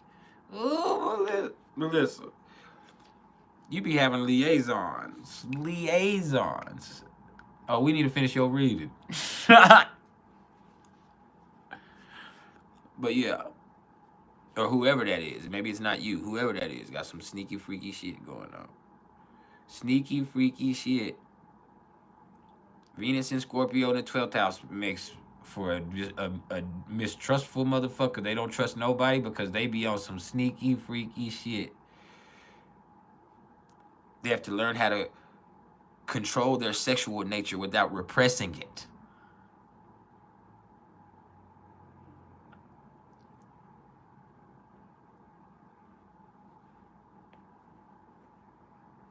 Let me find out. Sneaky, freaky. Sneaky, freaky. Sneaky, freaky. We sneaky them freaky. I'm sorry. Moon and Sagittarius, both of your sons. I know it's I know it's you. I got your chart. I know it's you, sneaky freaky.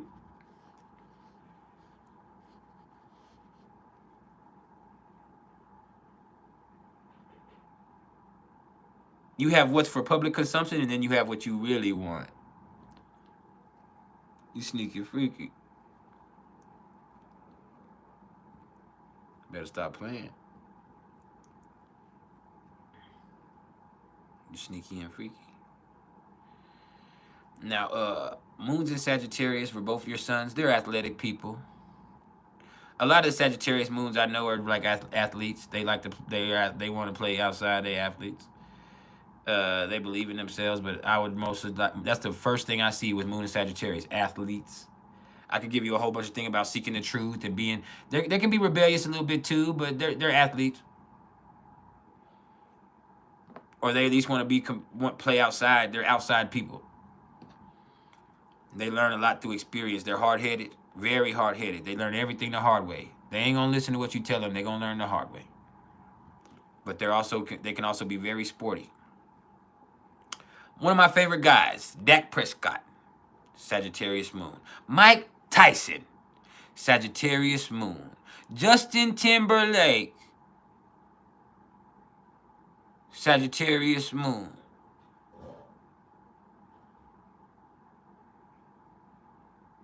Oprah, Sagittarius moon. Kevin Hart, Sagittarius motherfucking moon. So there's a positivity to him, but there's also a certain extrovertedness and exuberance and sportiness. Look, Adele's married, to Rich, or not married. She's been involved in a relationship with Rich Paul, who is LeBron James' best friend and agent, one of the greatest sports agents there are that represents most of the athletes, most of the prominent athletes that there are. All like boom. Oprah, that's different. Timberlake, he be at sporting events. Kevin Hart, he does all kinds of sports. Kevin Hart, little as he is, he won all the little celebrity basketball games. He be at everything. Mike Tyson is Mike motherfucking Tyson. Now, what do I mean by repressing? Not expressing. You got to control it, and so it doesn't get in the way of you being a productive person or get you in trouble. But you can't repress it. You have to find a way to healthily express it. But it's hard for you to do that because you like sneaky, freaky shit. You're turned on by having some little sneaky shit going on. Like that turns you the fuck on. That's why you don't trust nobody. That's the 12th thing. You don't trust nobody because you sneaky. Like for real, I'm not just playing. Like you are sneaky. You like it. It turns you on. But that sneaking and freaking can get you in trouble. It ruins good things sometimes. So maybe you don't need a good thing. You just need to be sneaking and freaking. Because a good thing is just gonna aggravate you. You don't really want no good thing. You need it for public consumption and because that you feel like that's how society views you, but you don't really want that. That's why you be sneaking and freaking. You like sneaky freaky. Good thing is boring. Good thing is just the opportunity for you to be sneaking and freaking. You need good things so you can sneak and freak. It's not fun without the other one without the other. Oh, that's turning us all on a little bit, ain't it? Good Lord, woman. What kind of shit you got going on?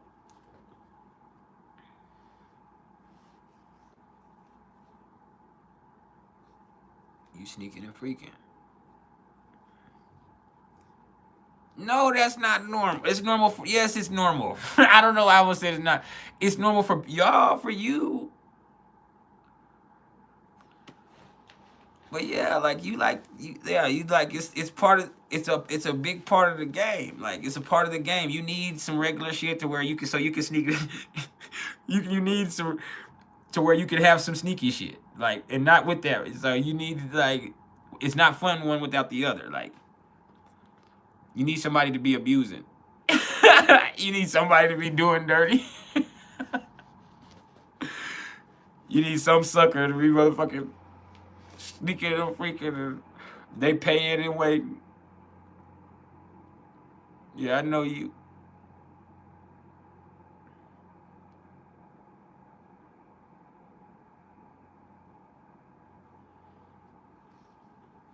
Yeah. I ain't gonna front you out right now. That is reminding me of something.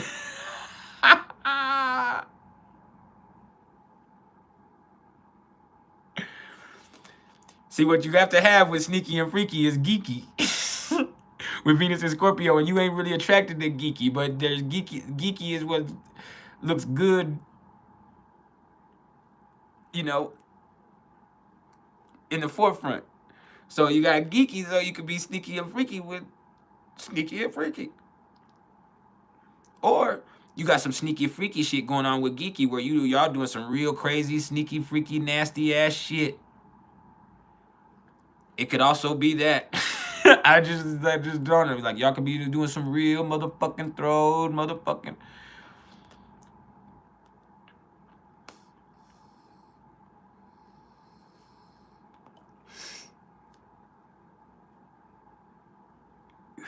I need to investigate this further.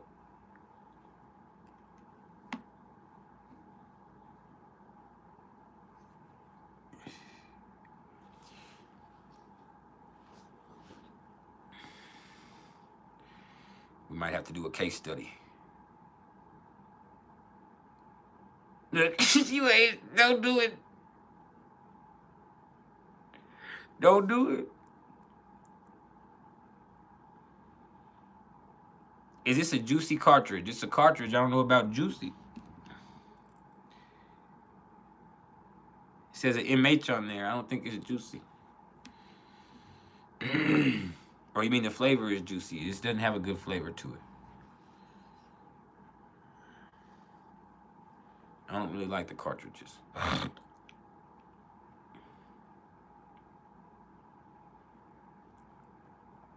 Not very much.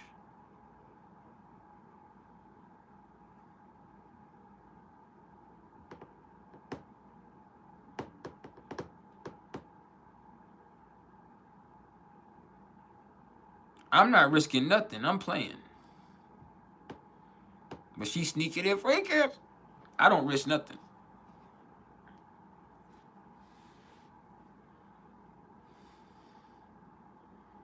I don't have Venus in Scorpio, and I have Venus and Leo in the 10th house. I can't hide. Everything I do is in the forefront. Ain't nothing I can do sneaky. I try to be sneaky. I always get it. I don't sneak. I got Venus and Leo in the 10th house. That's in front of everybody. That's everybody gonna see. Oh, he like, yeah, because I want to show off. Once I hit it, I'm telling everybody I hit it. You can't sneak with me. I'm telling everybody that I smashed you. I'm telling everybody I ain't shit.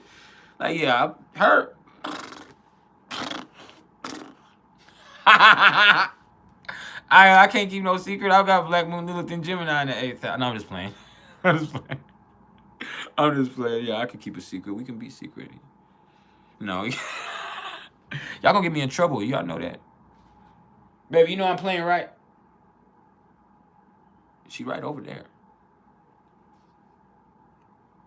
You know I'm playing. You know I'm playing? Babe?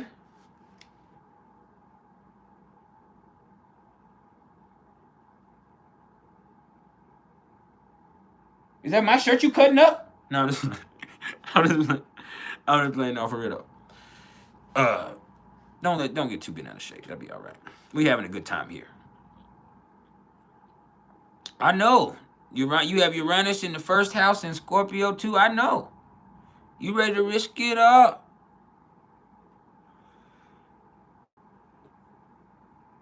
No, your Uranus is in the 12th, right? I gotta go back and look at your chart. But it's by your ascendant, right? Yeah, you a rebel. You out. Yeah, you got Uranus on the ascendant. I know what you trying to do. You trying to entice us right here in this chat. You a freak for real. Yes, Uranus is exalted in Scorpio. She just nasty as can be, and freaky and sneaky. And you can't control her. She be acting like she want to be in a relationship and be married, but she don't want that shit. She don't really want that shit. She don't really want that shit at all. Like, that's what she might put out there for public consumption, but as soon as she gets that shit's boring. She's trying to get that so she can sneak and freak with it. Exactly. Exactly. Like, she love, but it's like, man, like, this shit is boring. Like, fuck this shit. Like, I like, this guy's a nice guy, but a nice guy that ain't turning me on. What I want to do is have a nice guy that I can... It's even long illustrations. I'm trying to have a nice guy that I could motherfucking feel bad about myself because I'm doing them. But it feels so nasty when I'm doing what I'm doing. Yeah, I know you. But it ain't like, look, it's like this, though. It's like this, though. It all has its part. She tried. She tried to do the right thing. She tried, but it just don't turn her on. And being single and just doing everything is not going to turn her on either, because she's not doing something nasty. She's not doing something behind the scenes. And the fact that she's doing something sneaky turns her on. The fact that nobody can control her, that nobody can handle her, I understand, but the fact that nobody can control her, that nobody can handle her, That's something about her that turns her, even in a marriage, that to know that that person has no control over her, that person cannot ever possess her in any way. They can have her, but they can't hold her, like I said earlier. To know that is a turn on to her. To have that type of power.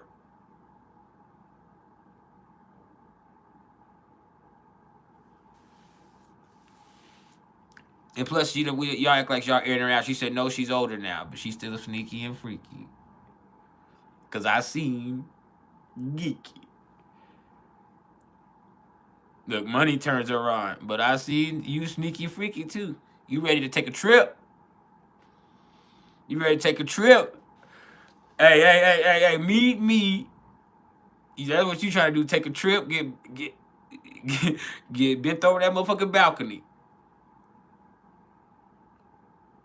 Don't fucking call you no fucking more.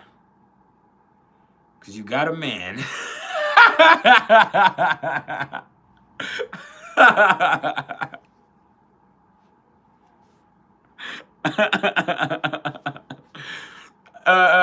You know I love you.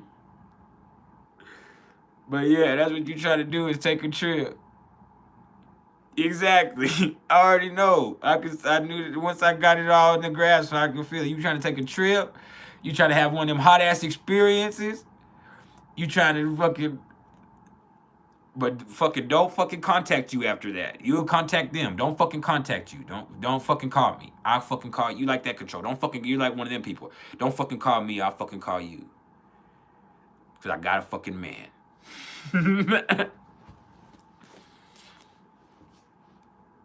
You might even like putting those motherfuckers in danger. Your man might even be crazy with Venus and Scorpio in the 12th. If Lilith was there, then you could have a crazy. I would say if Lilith was there too with Uranus, it would be real crazy. Because if Lilith was there, that would just make you like. I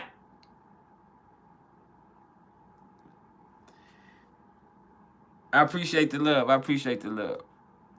You know I love you too. Playing with y'all that made me feel a little bit better. Well, yeah. I done went past my time. Now we're going for 26 more minutes. But yeah, with the black moon, if the black moon was involved, like you would be even worse.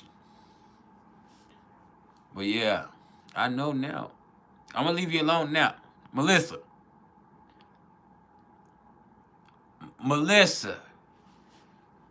From New England. Oh, you have Lilith and Gemini in the 8th house. You you for the streets. I love you. I used to be, I swear, but you got the other stuff.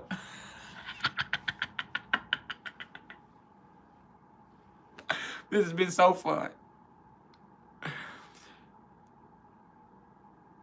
Melissa. You got the devil on your shoulder. You got the devil on your back.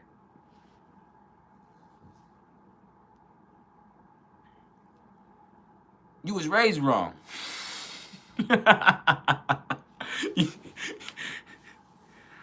That's the problem. With Lilith and Gemini in the 8th house, you was raised wrong. That's the problem with me. I had all the sexual stuff that was inappropriate. It really boils down to the fact that I was raised wrong. I was taught the wrong shit. I'm very street smart, but I learned all the wrong shit very fast.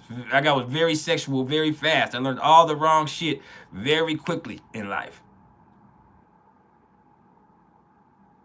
I don't know about that 50 bodies minimum. I have 500 probably, to be in all honesty.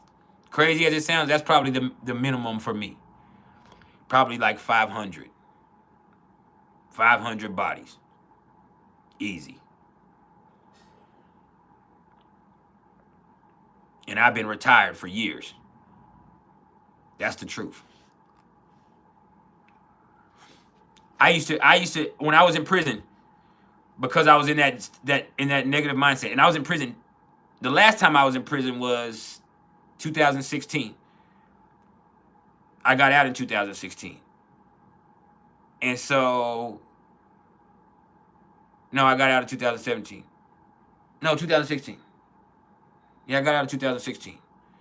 So that time it was 300 or 400. I remember I used to count. I used to try to remember every girl that I slept with. I used to write their name down. And then that's how I spent a lot of my time when I was in prison. I would remember every woman that I ever slept with. Then I would write the best ones, the best looking ones. I would rate them. I would go through and rate everyone from 1 to 400 or 300 that I could remember. I would write little, like, this is how I did my time. I was trying to remember the ones I'm trying to go find again when I got out. Like, that's how I did my time. I was obsessed with that. You know what I'm saying? That's how you keep from getting caught up in the hustle and bustle. Them dudes in there are trying to masturbate on the guards. I'm trying to get out and do something for real. Look, Melissa got them bodies. Yeah, I got probably about 500 bodies minimum. I ain't gonna lie to you. I done got it in at the highest level. And I've been safe, but there's times I wasn't. But yeah, I've got about 500 bodies minimum. For me to only have 5 children, and really 4 children biologically, and one of them I've just raised since she was a baby, my oldest daughter. She's 21, but I've raised her since she was 4 years old. Besides that, I don't know. You know, I've been very lucky. But yeah, I got about 500 bodies at least. Like, that's not bragging. That's not shameful. That's kind of me being me. I was raised wrong. I got off to a very early start, and once I got started, I was in every fucking girl's fucking window in my neighborhood. When I got about 14, between the summer of 14 and 15, when I turned 15 years old, and I really started having sex, like, I was in every girl's window in the neighborhood, and I would go and I had crazy experiences. And it's different. She's probably picky. I believe that, Melissa. I believe that. But here was my thing. When I was younger, it's different now because I have standards now. But that came with being growing older and having principles. When I was younger, I'm a Pisces moon. I don't have boundaries. Just like in certain ways with your Pisces moon.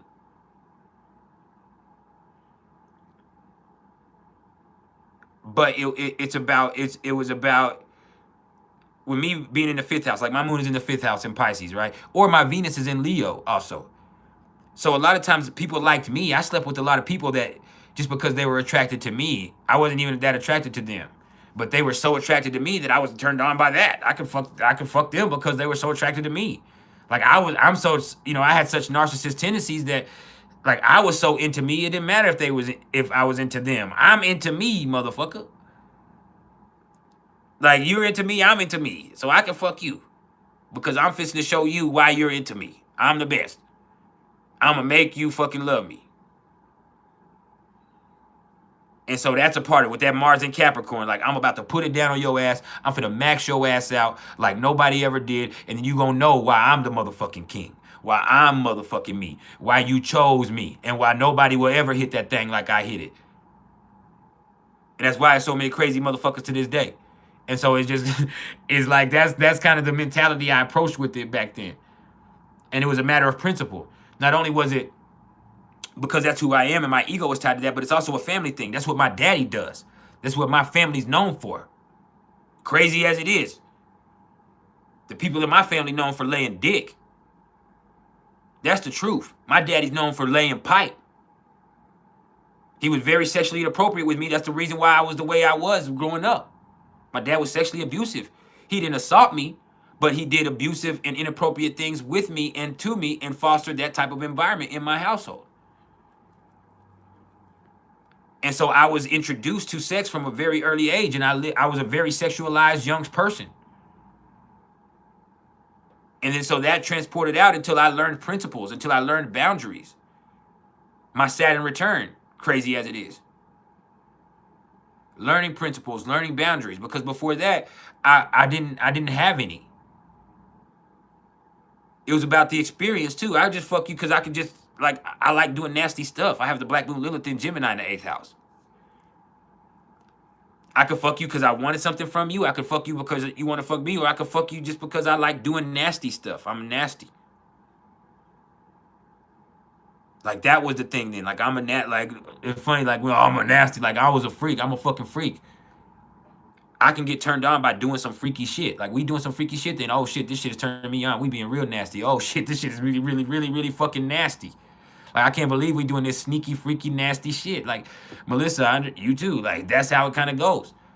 But yeah, it can be really toxic because of the way I was. But it comes down to trauma from the way you were raised.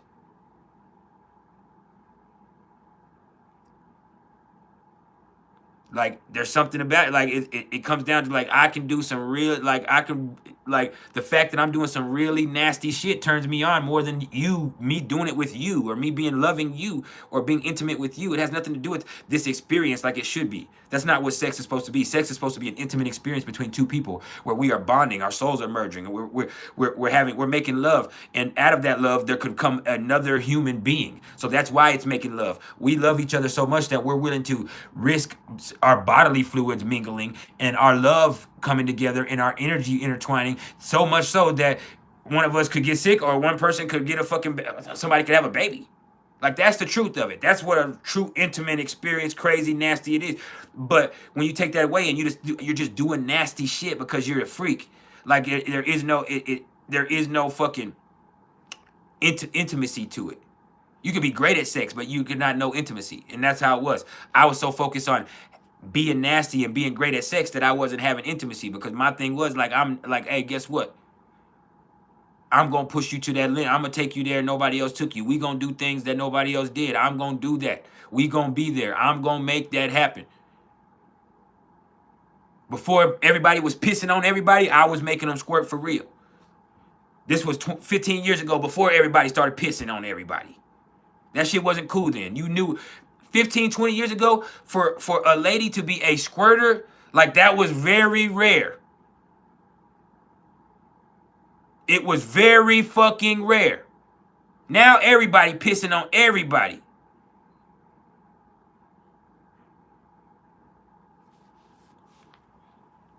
Motherfucker will straight piss on your ass real fucking fast. I'm just unleash. Like, how the fuck was that squirt? You just let a stream out on me. Like, that shit just like a water gun. It wasn't... That shit was a super... You streamed me. And it was salty. How come that shit tasted like coffee? Like, what the fuck are you doing? Like, that's how it is these days. But yes, reflection, you're absolutely right.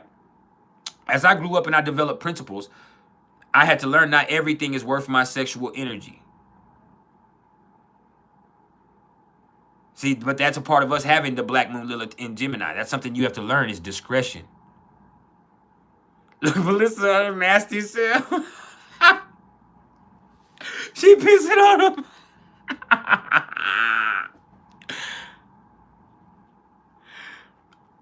If don't learn how to do it, don't just because these days, like I said, they're just becoming comfortable with peeing on people. With that, you have to learn how to, like I used to really do it. I'm not getting into that, but like you have to get the method. Back then, you had to know the method. You have to hit that G spot to get it.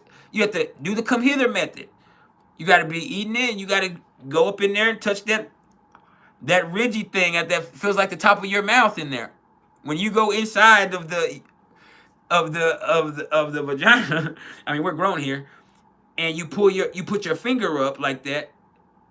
Yes, you gonna feel that shit that feels like the top of your mouth.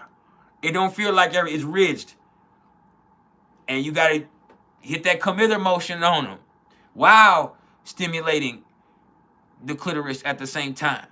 Then, after they've had a regular, back then this is how it used to go. Then, after they've had a regular orgasm, there is a point where they get past that, where it's a regular, yes, after that, where they can't control, where they're going to try to push you off. They're going to try to get you up off of them. Like, no, don't. And because it's uncontrollable. It's not like these motherfuckers just sitting up pissing on you these days. But after you get it going long enough and you get it right, and after they've already had a regular orgasm, there's another level it gets to. But they're gonna try to, if you're really hitting it, they're gonna try to fight you off. Whether you're eating it, you're with your hand, whatever it is. We're doing this. This is the truth.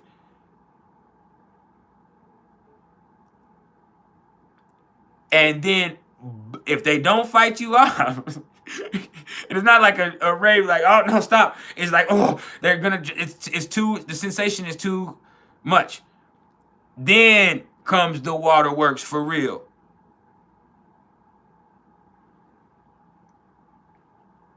But they're trying to stop themselves from that happening, like a lot of the time. Like they don't know what's about to happen. That's the real squirting experience. Not the motherfucker, motherfucker just not the way this shit goes these days where they just peeing on you.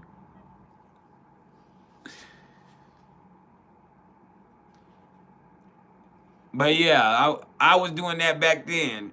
I was the year 2002, 2006 making them squirt, not 2023. I was in the 99 and the 2000.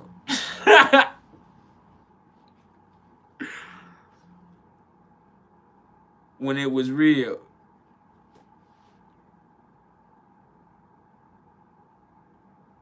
When it was real. But yeah, look at Melissa. Look at Villanita, she's here. Villanita, you know about the real squirters, right? Look, she done came in high. But for real though, not these days where y'all peeing on everybody.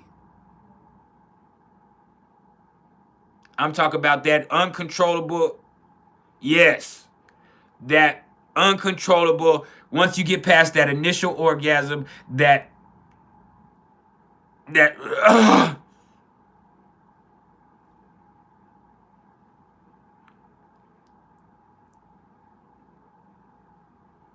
apology, where they apologize, I'm sorry. I'm like, no. It's funny, it was an Aquarius the first time for me. She was the water bearer for real. For real, it was an Aquarius, I swear to God. And the first time for me, it was an Aquarius. She's the water bearer for real. Splash. She brought that motherfucker water.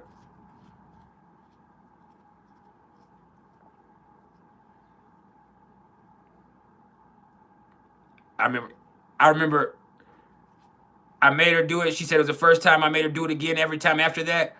But then I got locked up, right? And we were just messing around. I'm a Cap Mars. There it is. I'm a Mars in Capricorn. Yo. But anyway. Something like that. She really is. But look.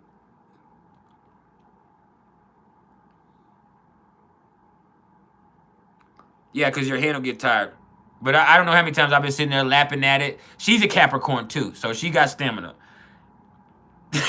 It takes her a long time.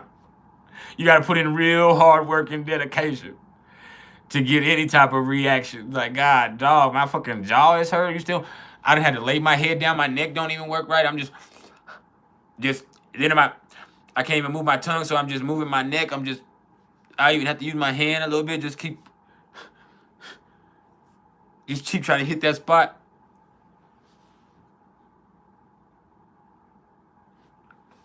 And she expects your best effort.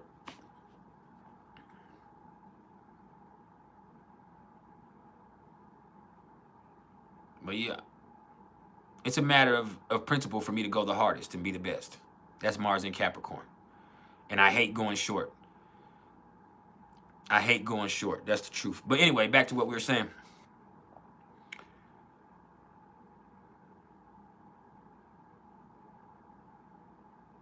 The Aquarius girl, I got locked up, and I remember when I got out of prison, she was the first one I contacted. Matter of fact, me contacting her fucked up my marriage to the girl I was married to when I was in prison, because she caught me contacting her the third day I was out or something. And I got so mad that I kicked her out. Because she had already had 2 kids on me while I was in prison anyway. Like, she wasn't faithful. She didn't have no business questioning me about any girl. And so we're chilling, and I contacted old girl like, hey, ain't nobody else made you do the thing, did they? I had to ask her, because it wasn't, like I said, it wasn't, this is 2012, even when I got out. So it still wasn't prominent like it is now. So I was like, hey, ain't nobody made you? And she just laughed. She didn't answer me or nothing. But yeah, you got to have the handwork.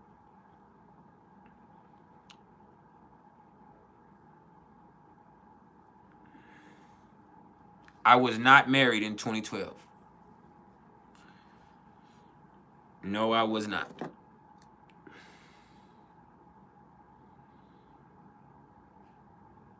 I was not married in 2012.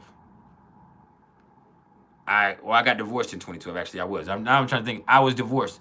I was married before that. I told you I've been married 3 times, but the second time, that was with the girl I was in prison. I told y'all that before. I got married by proxy. There's a girl, a Sagittarius sun, Aries moon, that I was involved with before I got locked up. Right? This is the true story.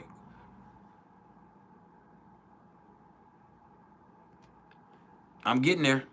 But I had a Sagittarius. She's a Sagittarius sun, Aries moon. Funny that we're in a Sagittarius sun, Aries moon right now. Named Samantha. She's a fucking pillhead. I love her to death, but to this day, fucking alcohol and opiates are gonna be her demise. I'm surprised she's still alive. She actually has had some really bad battles with the opioids. But back then it was Xanax bars and alcohol. But me and her dated, and she was just like, she was such a wild card. She was so crazy and just act like, I couldn't stand her half the time, but I loved the shit out of her. Like, you get what I'm saying? Like, God, like, back then, like, she was not no girlfriend material at all. Like, she loved the shit out of me, but she was just all over the place, always drunk, always on selling pills or on pills. She was always fucking, and we were young then, but she was just a fucking wild card. And I ended up going to prison. Ended up dating another girl. Right? She was just, me and her were just messing around, and I loved her to death. Like, I would call her sometimes and be like, hey, man, just leave the door open. I'm out hustling and living my life. I was like, hey, man, leave the door open to your house. I'm coming in there. I just go in there and sleep with her, lay down, and go to bed. We didn't even have a lot of sex a lot of the time. We did a few times, but it was just like I was a safe place for her. All my water, maybe, and all that fire she has, like, back then, like, I would go in and hold her and tell her I love her, and she lived a crazy life. She liked that shit. She used to I remember she used to write me letters when I was locked up and be like, I remember you used to whisper when she was like, you used to think I was asleep, but you used to whisper and tell me you love me and that you were there. And she's like, I just want you to know. And that is something I did back then. Like, I would go in there and she'd be asleep, so I'd be whispering to her. I'm like that. I do it to my dog, though. That's the problem. Like, you can't, I'm a loving person, but you also have to understand I'm a loving person. Like, I'm a loving person. Like, it's very hard for me to have true intimacy. Me loving you, it's a lot of times that does not make you that special. I love a lot of people. I love everybody. I'm capable of loving a lot of people, and I love everybody. That's the truth. And so it's like, I would just, I love her. I love you. I wanted to feel safe, and I'm very lovable when I was safe like that. Yeah, Leo Venus, but I love her. I'm telling her I love her, and she's safe. I'm holding her or whatever and shit, and then just that right there, that set off her fire placements, made her feel some type of ways, make her feel special. So she's always there. So funny as it was, I was dating another chick, and then I ended up going to prison. And I'm in the county jail getting ready to. I'm actually back on a bench warrant, getting ready to go back to prison, and I'm in visitation with Africa. Who was I in visitation with? I was in visitation with my dad and my stepmom. And I seen her walk by, going to visit somebody else. And I said, stop her right there. That's Samantha. Stop her right there. And they turn around and like, hey, come here. Roderick wants you. She came in the window, the little visitation glass window. She's like, and so she took over the visit. And she basically was like, man, I've been trying to get your information so I can write you this. Give me your number so I can write you. I'm about to go put some money on your books tonight. I love you. Like, you got a writer. I've been trying to find you so I can ride with you. Like, boom, boom, boom, boom, boom. She went and put some money on my book. She wrote me a couple times and it's like, oh, damn, go get us married. I'm going to prison. I want contact visits. I don't want to be able to talk through a window. I want you to be able to hug me and with us to be able to have real contact visits. So she ended up marrying me by proxy, which means I wasn't even there. I was locked up. I signed a marriage license and got it notarized, sent it to her. She took it to the courthouse with somebody else standing in for me, and they got married in my leave, right? There's somebody, proxy means somebody else stood in there for me at the wedding. So it wasn't even me. I didn't even get married to her, but my name got married to her. She never came to visit me one time. This fucking motherfucker. I married her to get contact visits. She never came to visit me one time in 6 years. She wrote me maybe every 5 or 6 months. Or she would go 2 or 3 months where she would write me once or twice a week. And then she would go 7 or 8 months where I would never hear from her. She had 2 kids on me with different dudes, random dudes. Not just dudes that she was in relationships with, randoms. High or drunk and got pregnant twice. Well, she got pregnant the first time. This is exactly what happened. I'll tell y'all this before I go. She got pregnant the first time, right? And when she got pregnant the first time, she had disappeared for like 7 or 8 months. And I'm like, man, my wife ain't wrote me, bro. Like, wonder where my wife is. She probably fucking around. And a dude like, nah, bro, she'll write you soon. You know she be, because they know the habits. Once you've been locked up with somebody, they can kind of pick up on your habit. You know, they pick up on your writing, when you get letters and when you get the most attention and this and this and this and this and this. There's like different stuff that they can key on, right? Where the people get to know you. You're living together every day. Like, y'all are literally roommates, cellmates every day. It's not even roommates. Like, y'all are in the same room all the time. And so they know when you get mail, who's writing you. They know when you're upset. They know all that shit. And so I'm like, man, she ain't wrote me or whatever. I probably use the word this bitch, but that's a different time in life. I'm like, man, this bitch ain't wrote me, man. Like, what the fuck? And so she wrote me out of the blue. And she's like, hey, man. She's like, I need to tell you something, but I don't want you to get mad. But don't worry about it. I love you anyway. I'm going to put some money on you. I sent $20, which ain't shit. You know what I'm saying? But it is something. I sent $20, but it should be on your books. But I need your advice about something. But I don't want you to get mad at me. Just tell me what you want me to do, and I'll do it. And she didn't tell me in that letter what she was talking about. And as soon as I read that shit, I told my cellie, I said, hey, she pregnant, bro. And I just had that feeling. I said, bro, she is pregnant. And he was like, nah, she ain't pregnant, nigga. And he's like, let me finish this tattoo. So he finished this tattoo on me. He's tattooing on me. I'm like, bro, she's pregnant. He's like, no. So the very next day or 2 days later, I get another letter from her. Open it up. Boom. Sure enough, I'm pregnant. I'm pregnant. I'm so sorry. I apologize. I got fucked up. I didn't mean for this to happen. I'm not with the dude. I don't have nothing to do with the dude. I don't even really know the dude. I'm so sorry. And if you want me to get rid of the baby, I will. Just tell me, and I'll get rid of the baby. You need to write me back immediately, and then I'll get rid of the baby, because I don't want you. You know, I love you. You're my husband. This. And so I thought about it for a second. I just wrote her and said, no, you don't get rid of no. First of all, I would never tell you that.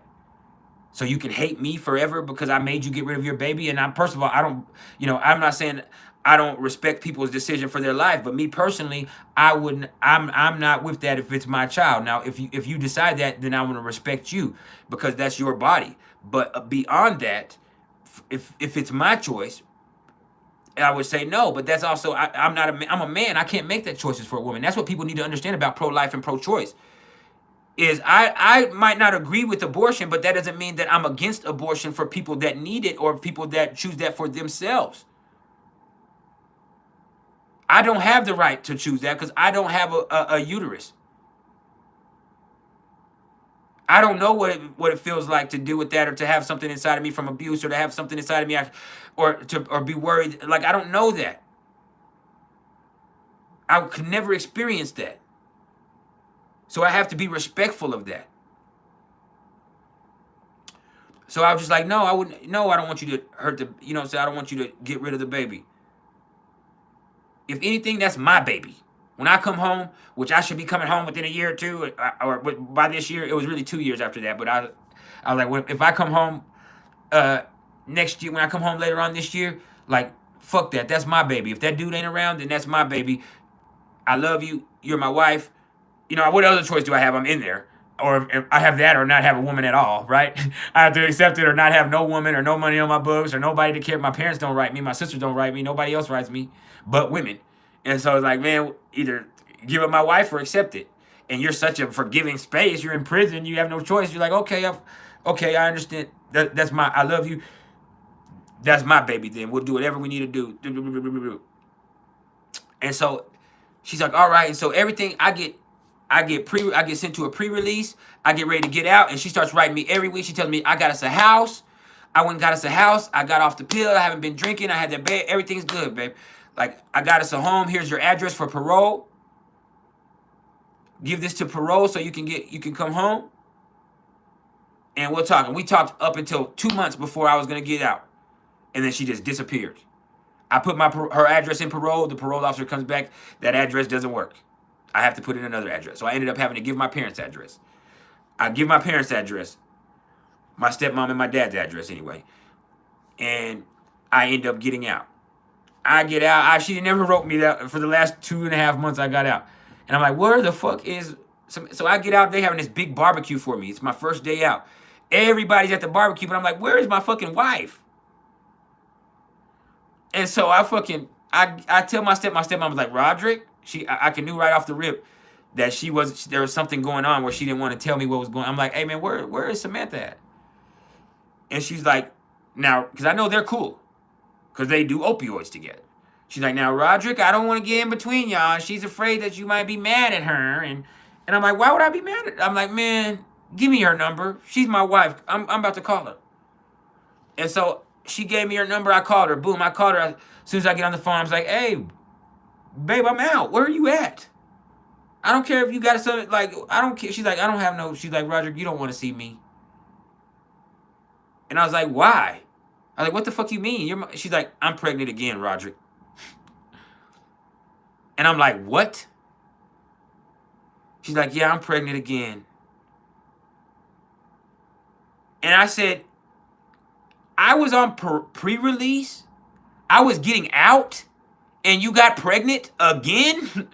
Like, I'm out. Like, what the fuck you mean? Like, you've been knowing I've been in a pre-release facility for 6 months. And you're 3 months pregnant? You're 7, or she was 4 months pregnant at the time. About to be 5. So you got pregnant while I was on pre-release? While you was writing me, telling me we was fucking, you had a house for us and all that shit? And I'm just like, man. And I was like, still, you're my wife, come over here. I said, you're still my wife, come over here. It's a party. She's like, I don't want to come to this one. She's like, I'll come pick you up. She's like, I'll come pick you up and go bring you some money and take you to get some outfits, but I don't want to come over there to that party. Like, I don't want your family to see me all pregnant today and shit. Like, I don't want to deal with that shit. And I was like, all right. So she came and picked me up, took me and got me some a set of clothes and gave me a little bit of money and a couple of pills, a couple of opioid or hydrocodone pills or something, and Lortab pills, Loracet pills. And then she went back to her wherever she was at. And then I had another release party. And she came to see me at that one, right? And she decided that she was going to stay with me. I told her I love her. You know, we're going to, like, she can just come stay with me until we get our place. She can stay with me at my sister's house until we get our place or whatever. And, you know, I mean, I try to be forgiving.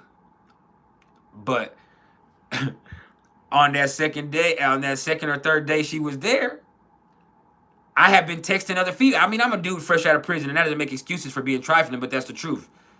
But she's sitting there pregnant as hell by somebody else with another baby right there by somebody else in my sister's house. And I'm not tripping. I haven't been mean about it, but I guess you have all that stuff inside of you that you haven't gotten out. And so she kind of I was in the shower and she went through my phone. And so when I get out of the shower, I come out and she's like, who's Brianna? And I call Brianna Bree. The only way for her to call her Brianna is for her to go through my phone. And so I'm like, and Brianna calls herself Brianna. I call her Bree. And so when she had to call her, I knew she called her. And she's like, so who's Brianna? And I'm like, you went through my phone? You calling people in my phone? And she's like, yeah. She's like, who the fuck is Brianna? And I was like, who the fuck are you to go through my phone while you sitting there pregnant by somebody else? Like, and she's like, well, I'm your wife. And she's right. Now I understand she's right. But back then, you know, you're in that trash mindset. You're thinking, I'm like, no. I said, matter of fact, what you can do is get you, since you tripping, get you and this baby and take your ass back to wherever you came from. Go on. And she's like, are you serious? I'm like, man, for real, you want me to take your stuff outside? So I took her stuff outside and she left, right? And that was trash on my part. All right, Melissa, we'll talk next week. But that was trash. But I put her out, right? But it's like the very next month, right? I get my check from my job. And as soon as I get my check from my job, I see that I didn't make $100 off 80 hours. I'm like, what the fuck? Well, it turns out I was actually on child support for her 2 kids that she had while I was in prison. Because whether you know that or not, a lot of y'all don't know this. It doesn't matter if those children are mine biologically. Because I was legally married to her, I was responsible for those children, whether they were mine biologically or not. Now, they're good. As soon as I reported it that these were not my children to the Attorney General's office, they took my blood, they checked the children's blood, did a DNA test. But I still, until they were able to locate the father and put the fathers on child support, I was still financially responsible for those kids. Because she was on Medicaid or on government assistance insurance. So in order for her to be on Medicaid or be on food stamps or to have WIC, then the father of those children had to be reported. And because she was married to me legally, I automatically was responsibly financially for them. So I was getting charged, fuck it. So I divorced her immediately. As soon as they did that, I filed for a divorce that day.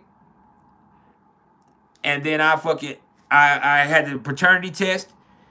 And it took a few months, but that finally got up off of me. But, and I haven't talked to Samantha in 7 years.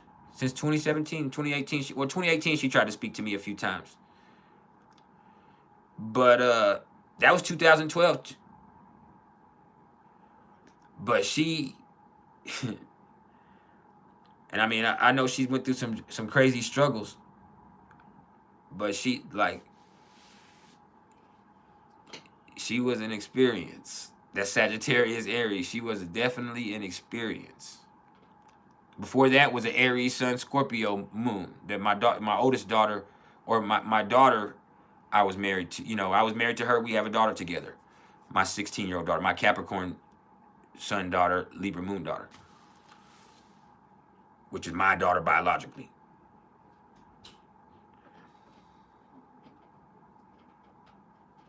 All Aries placements. Aries Sun, Moon, and Rising. My first wife, my daughter's mom, which was my high school sweetheart. She's an Aries Sun, Scorpio Moon, Virgo Rising.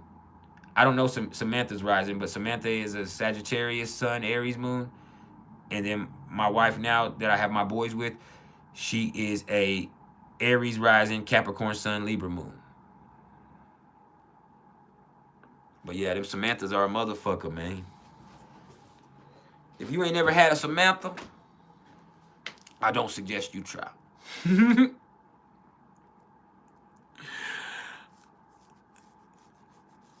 Samantha's. Sorry, 13 Moon Lily, if you're still here. Ashley's. They can be trouble. Jessica's are the worst. Villanita's, throat goats. I'm just playing. Antonia.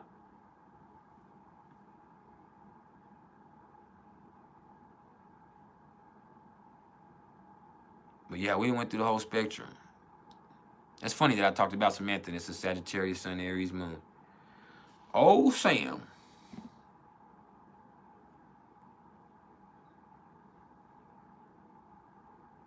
I hope she's all right with them kids.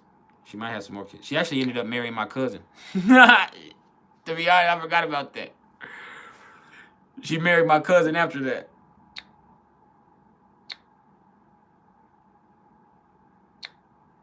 Sorry.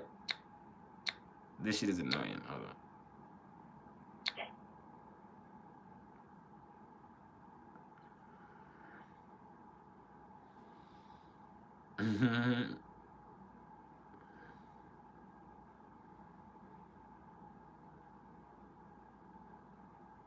Yeah.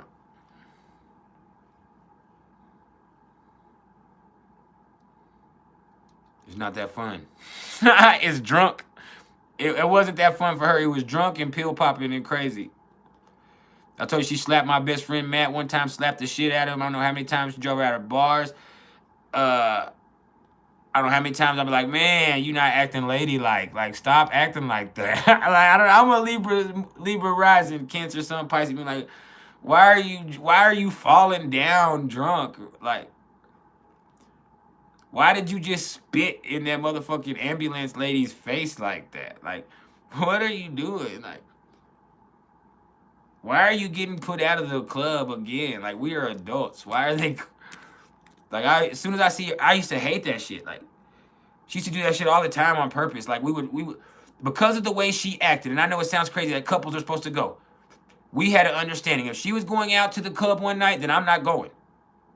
If I'm going, she's not going. If we do something together, we're going to do something together. But if we're going to the club back then, which was the nightclub that we used to go to when we were in our early 20s, late teens. Like, if she was going to the club, I'm not going to because of the way she acts, I'm not going to the fucking club. Not because she's going to act crazy about me, but because she's going to act stupid, period. She's going to be drunk and on pills. And so I'm not dealing with that shit. And I was on paper. So I have to be as discreet as possible in there. And ain't nothing discreet about her. But I mean, she was fun sometimes. Like, she's a good person. Like, she's very honest and very, like, she don't give a fuck. She's fun, like, but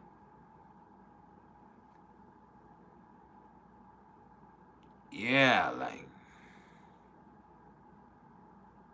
she can get crazy. I mean, crazy. Like, oh my God, what are you doing? Crazy. Like, what the fuck?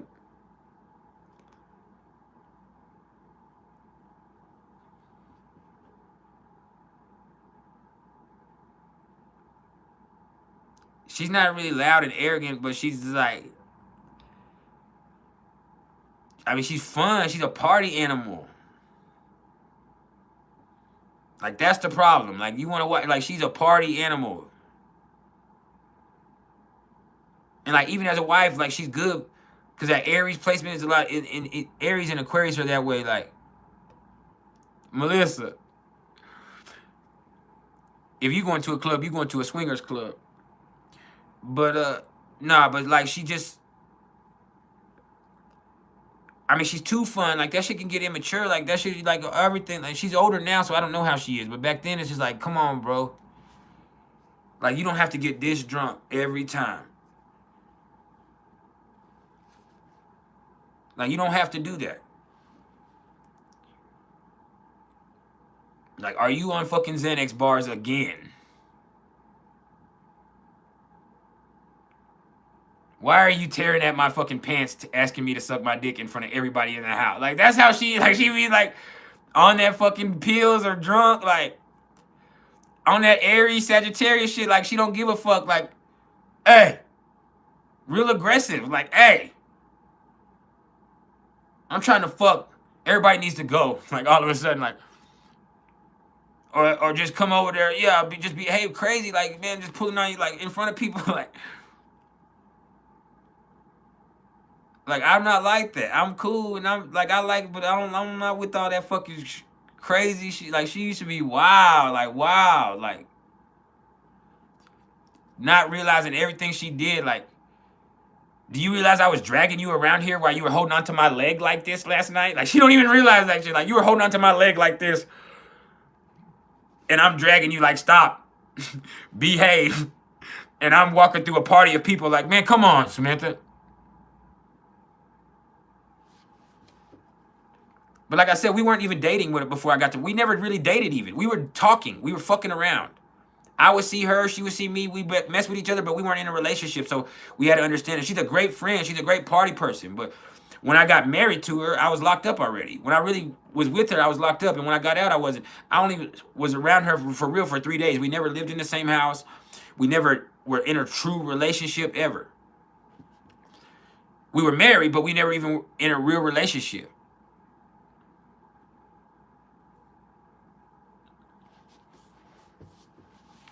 We never had a real relationship. She just was crazy. Fucking crazy.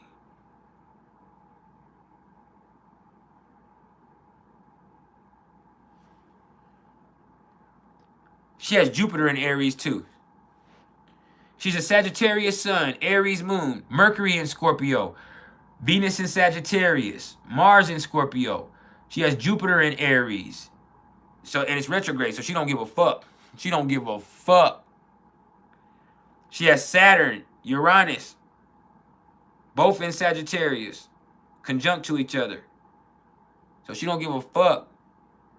Conjunct to her, which is also conjunct to her Venus. So Venus, Uranus, Saturn, all in Sagittarius.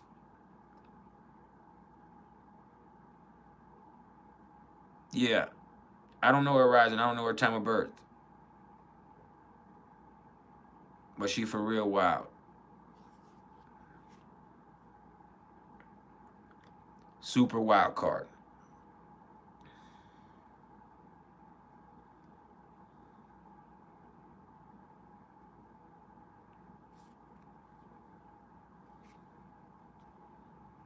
Yeah, super fucking wild card.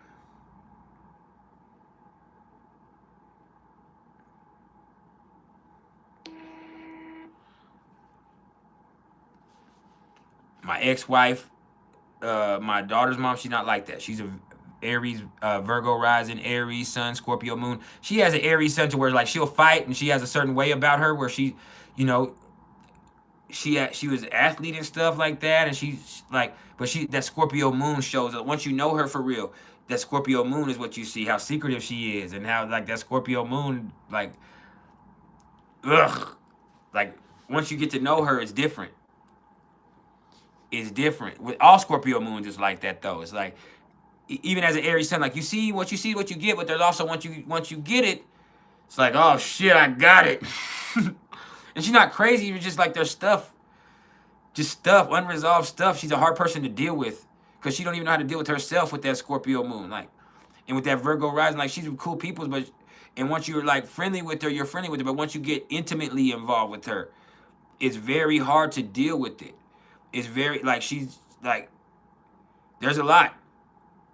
She has very extreme likes and dislikes. Like there's some stuff she loves, there's a lot of stuff she fucking hates. And dealing with that stuff that she loves and hates is a big part of dealing with that person with the Scorpio moon. Like they hate and love with such deliberation. And then also like it's just real easy to fucking see a situation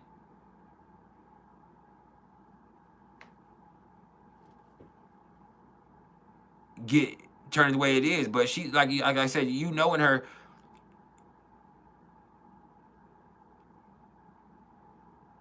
you see the Scorpio moon more than anything. Now, like my wife now, she's an Aries rising, Capricorn sun, Libra moon.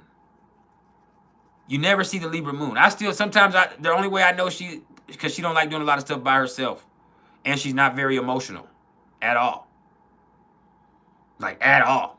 She can be, but she's not really emotional. She don't really care about you. She cares about her relationship to you. But she doesn't care about your emotions. That's the difference. And she has Saturn in the 8th house, so that adds to that also. I want you to understand that about Libra moon people. They care about their relationship to you, but they don't care about fostering your emotions.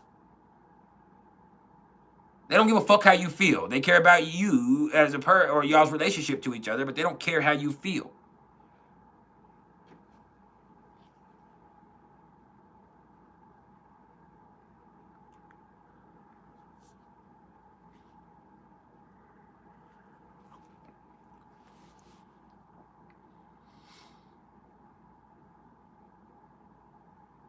You did. Hey, we going for 8 more minutes for real, then we gone. But yeah, she's more, you can see you can deal with, once you know her, you can see the Aries rising because she's got an attitude. She's Russian. She rushes about a lot of stuff, and she has a lot of attitude. But for her, you used to get that Capricorn sun right off the rip. Like, oh, shit. You better not be having fun. You better not be having fun. Ain't there chores to do? That's how it is for real dealing with her. Like, ain't there fucking chores to do? Ain't there something to do? Like, come on, man, leave me alone. Let us have a fucking break.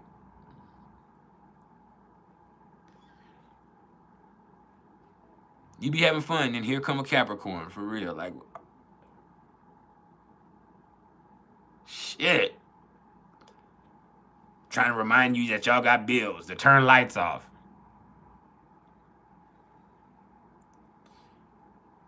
That's what happens. You be in there laughing and playing, and y'all having a good time, music playing, the Capricorn gonna say, turn that fucking music down. Or they'll come in there and say, turn some of them lights off in here. Or y'all are being loud, I'm fucking trying to rest, I have to work tomorrow. That's not just my wife, that's Capricorn's period. That's what they're gonna come say. Turn that shit down, shit.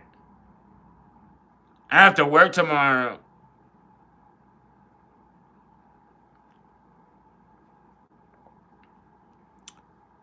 You're a homebody, but you got a wild nature to you too. At home. You're wild at home, Heather.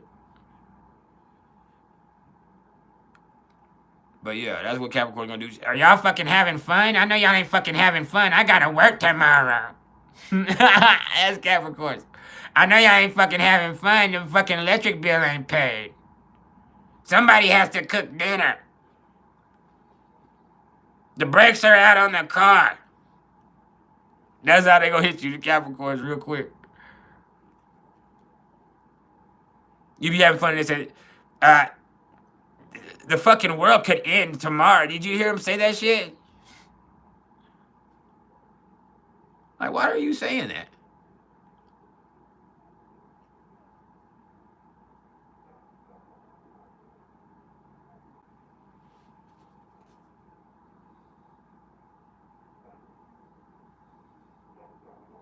Motherfucking Cap in your lap. But now you could get the Aries rising with her because she's not very impulsive, but she's just like always in a rush. And she's very straight up. That's the thing about Aries rising. They're straight up people. What you see is what you get. With her, she's a Capricorn sun. So what you see is what you get. She's a Capricorn sun in the 9th house. She's blunt. And she speaks her mind. I'm a Cancer sun in the 9th house. I'm emotional. I speak my feelings. That's how I am. I tell how I feel.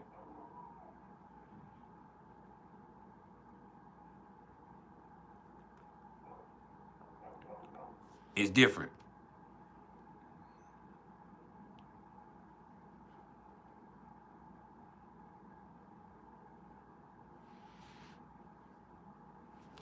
But the motherfucking Capricorn, I know you ain't fucking having fun.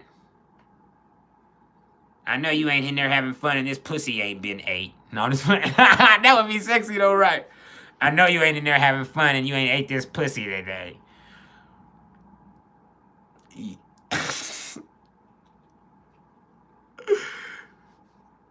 Yes, ma'am.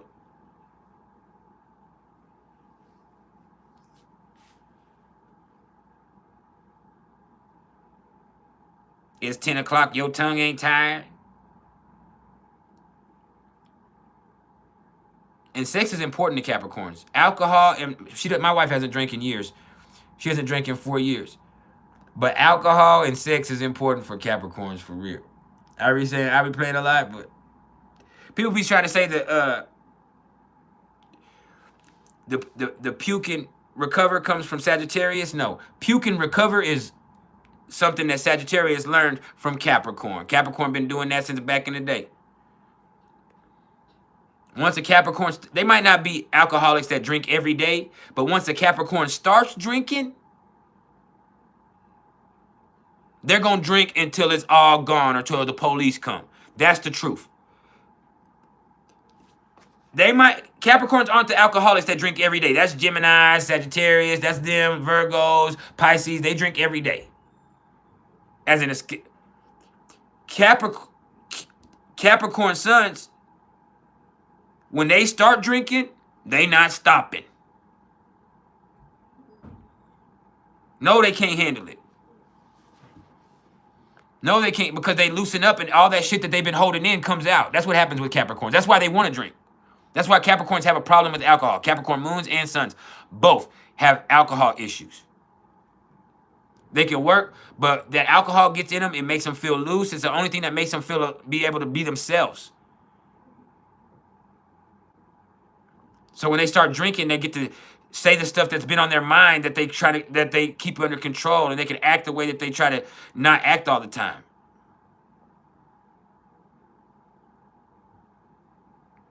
They can't chill. That's the only way they can relax. And you'll probably see 10 different people. As soon as a Capricorn starts drinking, you're going to see 10 different people. They're going to start out buttoned up. Then they're going to be laughing. Then they're going to be trying to show you shit from the past and tell you stories.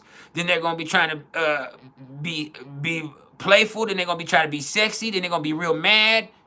And then the rage comes. Then it's going to get bad. If you don't end up sexing them and putting them to sleep, it's going to get bad. I guarantee you with every Capricorn. You got to sex them, put them to sleep, or all that shit is about to get worse. That's when the devil comes for real. That's when they show their ass and they get to act the way that they don't act. That's what alcohol does for Capricorn people. It gives them permission to act the way that they don't usually act. It helps them relax. They need sex for that too.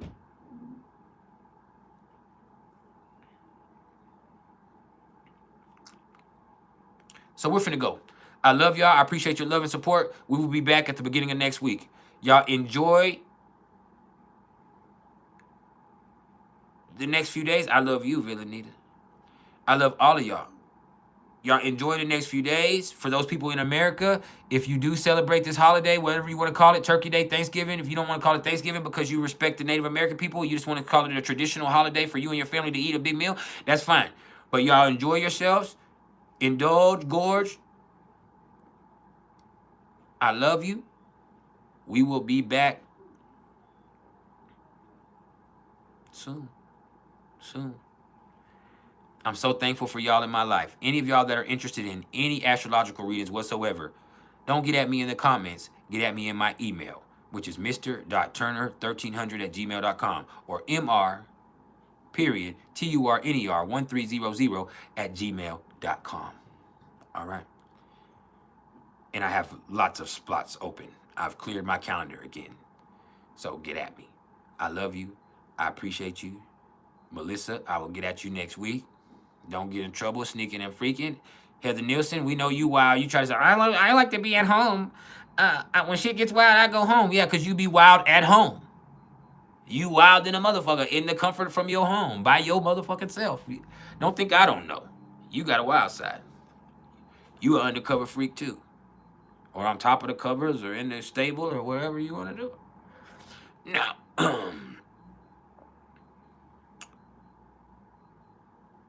reflection, I'm proud of you. I'm proud of you. I'm proud of you. Because alcohol probably, I bet it made you, it gave you permission to be a different jerk back then.